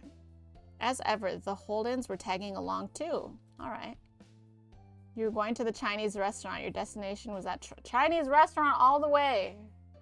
What makes this blue and this one yellow? WTF? Excuse me. It was somewhere your family had always enjoyed going ever since you and Liz were tiny. That long-lasting connection made it a fitting location for a final meal out before Liz and Lee set off again. Oh, this is so sad already. Nothing even happened yet. Technically, you were getting ready to go out, though your mind was only half on the task. It was a pleasantly warm evening, the kind that epitomized the vacation feeling, and you were in no mood to spoil it by rushing around. It was strange to think that summer was coming to an end, yet you would be returning to school. That pattern had been in place for as long as you could remember and had come to feel like a natural rhythm, as inescapable as the coming of the tide. This was the first time you were going to be able to set your own tune. Whatever came next was entirely up to you. The future looked bright. You couldn't wait to start your new life. You were nervous but ready. It was all uncertain. It worried you. Just thinking about it made you queasy with stress. I'd say nervous but ready. Breaking from the structure of the old routine was scary. You could admit that. Yet you didn't want to be a child forever. You were going to hold your head up high and face the future. Mom called up from downstairs, tearing you from your thoughts as she told you it was time to head off. You raced downstairs, looking forward to the evening. Everyone piled into the car. While it was marketed as being suitable to hold 5 people, in practice it made for a very tight fit. Your mom sitting in the front. Were fine. You, Liz, and Lee were squished into the back, Lee in the middle, wedged between you and your sister. But Mom was an excellent timekeeper. Thanks to her efforts, you pulled up near the restaurant on time. The process of getting out of the car was slightly easier than squeezing into it, with much less coordination required to release seatbelts than to secure them. You gave Lee a hand as she clambered out of the middle seat, then headed into the building as a group. I'm shocked that you and Liz and Lee are squished. I was kind of hoping we'd be squished with Mom. Honestly, true. I mean, I think I'm a big guy, but I don't picture Lee and Liz to be I don't think it would be too cramped, those two. A waiter greeted you as you entered. Ma let them know how many of you there would be in total, and he went to arrange a table that met your needs. He returned promptly to guide you to your seats. You perched comfortably in your chair, your head held aloft as if buoyed by today's good fortune. Your family settled down around you, all cheerful and looking forward to the evening ahead. Your drinks order had been taken when the Holdens came through the door. The Holdens, is Kyra invited? They were pointed in your direction, though with Mom waving an arm in the air, it was hardly necessary. Cove and Mr. Holden came okay, no Kyra, smudge. But we have Mr. Holden! Came to join you at the table. As greetings were being exchanged, Cove took a seat opposite to you. It had been left empty by unspoken acknowledgement that you and Cove would be wanting to sit together. Mr. Holden sat beside him. It's great to see you. Glad you could make it. Hello, everyone. You wouldn't believe how hungry I am. You came to the right place then. There was some laughter, though Liz groaned playfully, shaking her head at Mom's sense of humor. Hi, Sleep. How are you? I was kind of hoping we'd be... Oh, wait, in-game Nikki is tall but slim for sure, and Lee is very petite, no question. Yeah, maybe it's a very, very tiny car. I don't know. No car. Yeah, I was kind of hoping because it was the end chapter. Growing up, she'd have complained, and Mom would have responded by making another comment. Liz had mellowed over the years, but she still made a show of despairing at Mom's jokes. Her reaction to them had become a joke in its own right. Menus were soon passed around and a temporary hush fell over the table as everyone read. It didn't last long, punctured by comments about what people had eaten here before and light chatter about what people were considering tonight. Once the waiter had disappeared with your orders, Cliff piped up. Hey, there he is. How are you doing? I'm doing good. I'm just chilling. I kind of had a frantic day, but I'm chilling now. Yep. I've got some good news. Kyra's making a trip out here. Oh, Kyra is coming. Let's fucking go. Cove nodded, turning from his father to the rest of the table. Yeah, we talked about it and figured this was a good time for everyone. Very nice. That's great.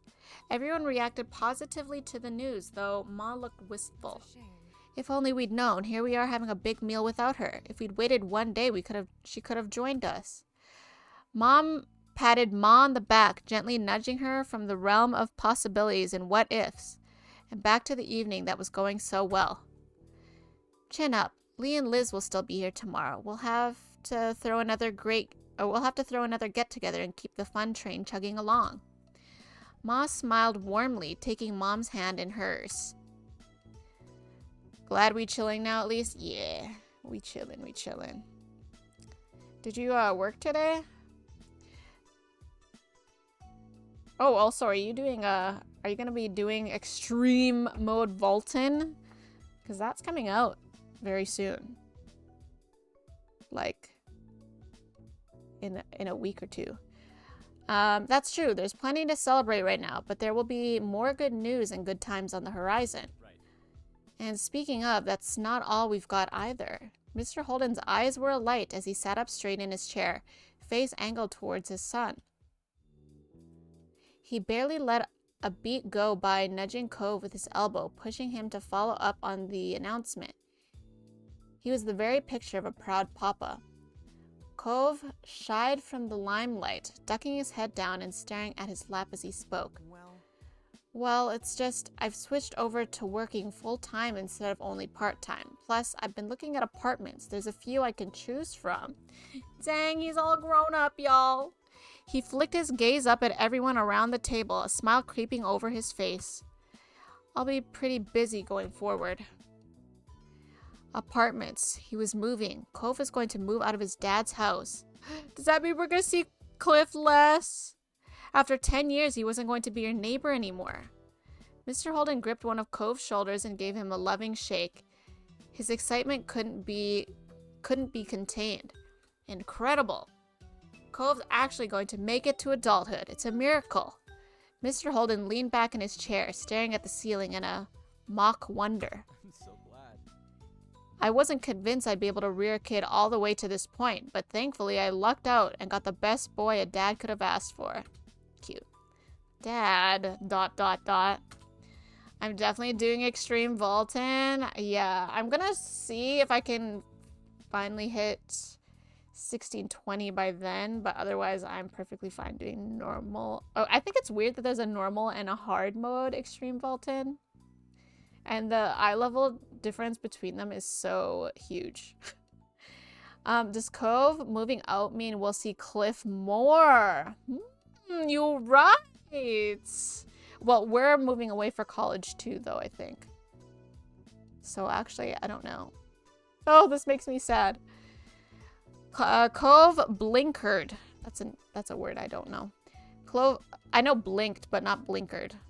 But anyways, Cove blinkered his vision with his hands on the side of his face, temporarily blocking his father from sight. Despite his genuine bashfulness, which left him unable to meet anyone's eyes after all the attention thrust his way, he was happy. Thanks. I was really lucky too. You're a good dad. Aw. Aw, come here. He's gonna give us Oh, okay. I thought he was gonna give us a, what do you call it? A nuggie? Were you like, I don't know. I don't even know how to describe that. You guys know what I'm talking about. Anyways, I thought that was what he was gonna do. Mr. Holden threw an arm around Cove's neck, pulling him into as close of a hug as the seating allowed. He rubbed his cheek on the top of his son's head while Cove chuckled, accepting the affection with good humor. You looked around at the faces of the company here. You'd been on this journey with everyone here for years, seen them falter and grow, and they had watched you go through the same. Now you're striking out on a new path. Cove was leaving his family home. Liz was heading back to college while Lee was starting at hers. You were all heading in different directions to different destinations, some near and some far, but it wouldn't be long until you were all going your own way.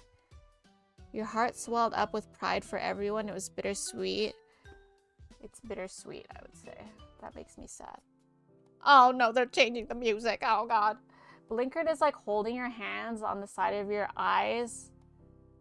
Oh, like the things that they give horses. Yeah. I assume blinkered meant winking. That is the thought I got when I read it the first time. Yeah, like a car blinker. That is also kind of what I got. You turned your head to the side, wistful. They keep using this wistful adjective very often. Not wanting to spoil the evening with your troubles. You were glad that everyone was succeeding, but the idea of splitting up gave you a twinge of regret. These people had been key pillars in your life, days ahead without them, no matter how bright and shiny. Felt a little empty, like a theme park after closing time. Closing time. But you focused your mind on the sweet side. You filled your mind with the bitter parts.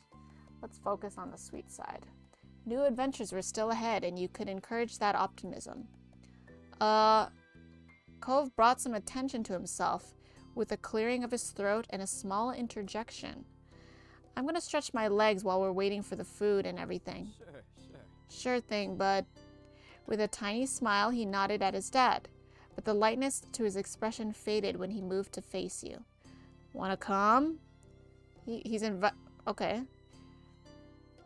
He was attempting to be subtle, but there was very obviously something on his mind, something he wanted to talk to you about alone.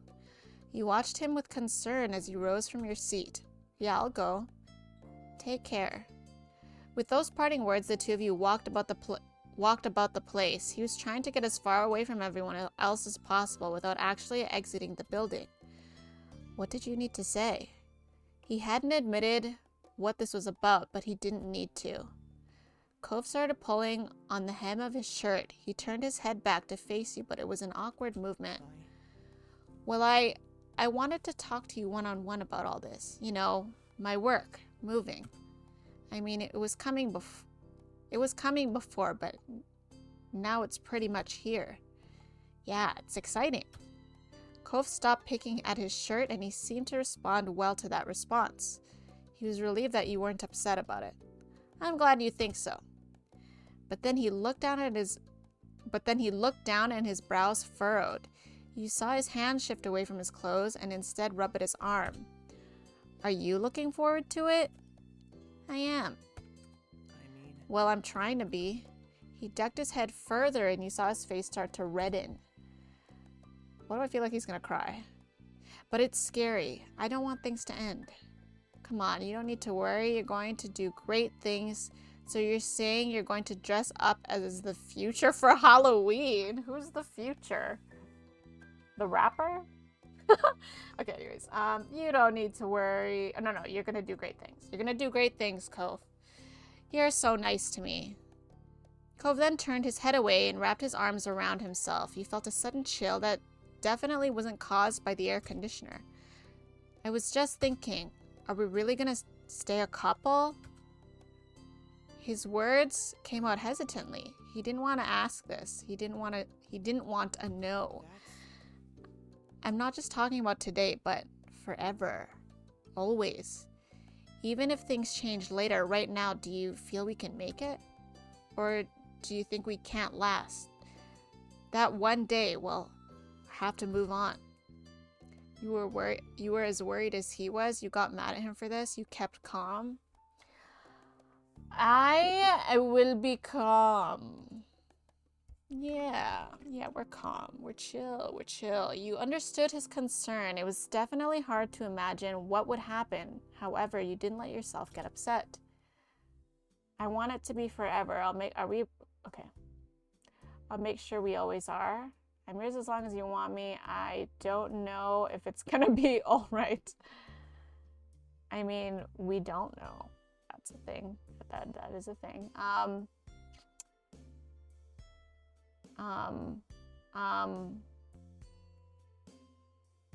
want it to be forever. You thought about the future and how unsure it was. You couldn't know what was to come. However, there was one thing that you did know, and that was how much you cared about him. Cove laughed with a delicate smile on his face. Okay, you win. I wanted to prepare myself for the horrifying unknown, but you're kind of giving me no choice but to be optimistic here. His eyes sparkled with mischief. Strong armor. What does that even mean? That's right. Oh no, I can't believe you're being forced to have hope about life. I'm happy to hear that. You're welcome, you snickered. Oh no. Actually, I'm happy to hear that. Let's make the joke. His lips twitched at your sarcasm. Right? I know. How am I going to get past this? He gave a small smile and then stopped joking around. Thanks for listening to me, Nicholas. It helped. You felt pleased that his anxiety had eased after talking it out. Want to go back to the table? I bet everyone's wondering what we've been up to. Yeah. I thought he was pulling me aside to see, like, how we were, like, does everyone know? I mean, I think everyone assumes we're a couple, but I don't think we've announced that we're officially a couple. So I don't know if we ever get to see that. Well, yeah, I haven't seen it yet, so I don't know. Listening, wanting to go back to the table? Yeah. Fist bump. Oh yeah, I forgot what we were doing here. That'd probably be good. With matching smiles, you both reclaimed your seats at the table. Both of you felt lighter and it showed. You seem happy? What was that? Yeah, it looked like you were having quite the conversation over there. It's neighbor stuff. Sorry. I used to be your neighbor. He waved off their questions and didn't offer any explanations. They still seemed curious, but caught that Cove wanted it to stay between the two of you and let it drop. Things relaxed and you took a sip of your drink. Lee idly tapped the table and got your attention.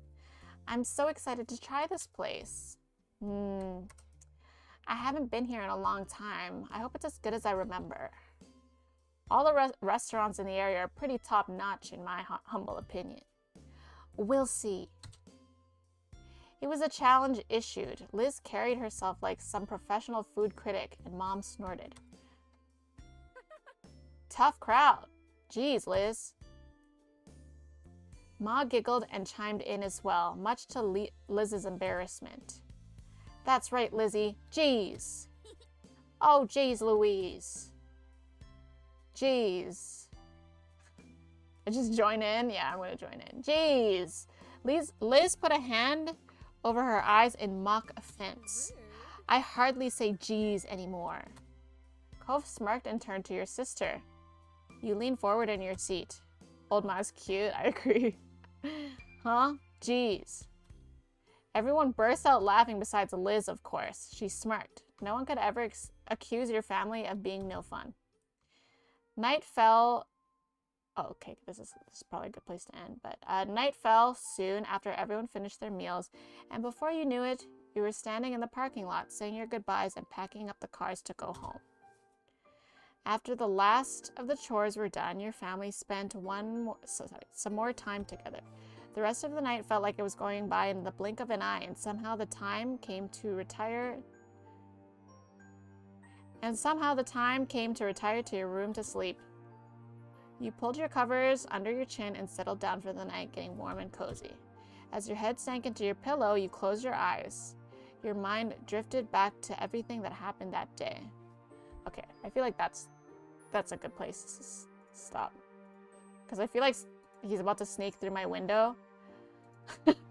And once he does that, there's no coming back.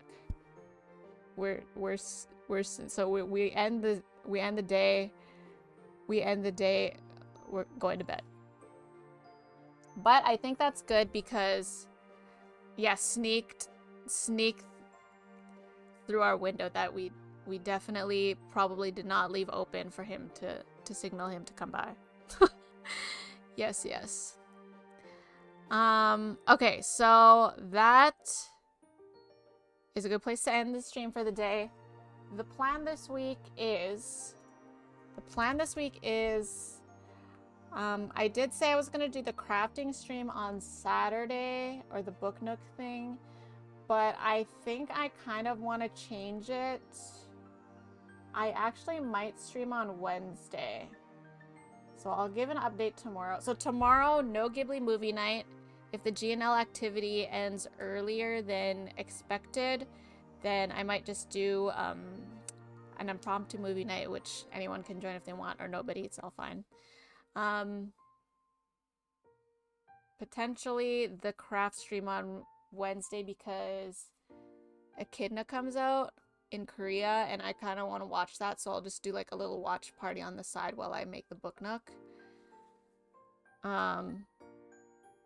And then that way I might be able to free up some time for myself to play Our Life for Saturday, Sunday, Monday again. You know? Yeah, I'm excited for the craft stream. Yes, I am too. I really hope that I can get... I will probably, when I do it, I will start early, assuming that I can end it. I mean, I don't know. I'm assuming I finished the entire book nook in one sitting, but I don't know if I can do that. I don't know. It says 6 hours. So yeah, it'll be an earlier starting time so that I'm not up too late. Although I don't mind being up late because, again, Echidna comes out on Wednesday or whatever day in Korea. So I want to watch it. I'll try to watch after class on Wednesday. Oh, that's right. You have weekday classes now. Yes. Good luck with that, by the way. Good luck with that. Yes. So that is the plan for now. So I'm going to try to aim for maybe impromptu movie night tomorrow. Craft stream and Echidna watch party on Wednesday. And then we can hopefully have 3 days to play Our Life again because I really want to get back to this game. So Saturday, Sunday, Monday. But if you will not remember any of that information, I will share it in the Discord. Yep. Yes, sir, I will. All right. Hopefully, Hyuni is not ending soon because we are raiding Hyuni. But also, I see where Hyuni is. Has a murder occurred? Does anyone know? You raid Hyuni. We'll see. I mean, if Hyuni raids, that's fine too. I will catch you guys maybe on Wednesday, potentially. Thanks for streaming. Thank you guys for being here. I appreciate it. I'm really happy with the chapters that we read today. I thought they were very cute. Oh, let me copy the raid. Thanks for streaming, Nikki. Nobody has been murdered yet, as far as we know. Okay. Cool. No murders. Okay, so she's... I wasn't sure what she's... if she was like doing investigations or something.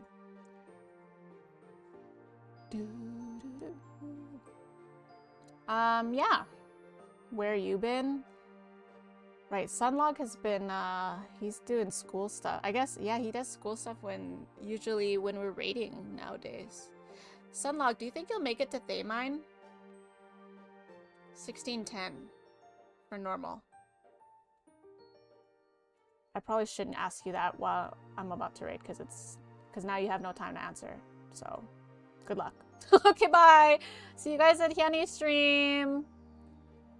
Kazuichi is the best character. Bye. I want to go there yet. Are these rooms?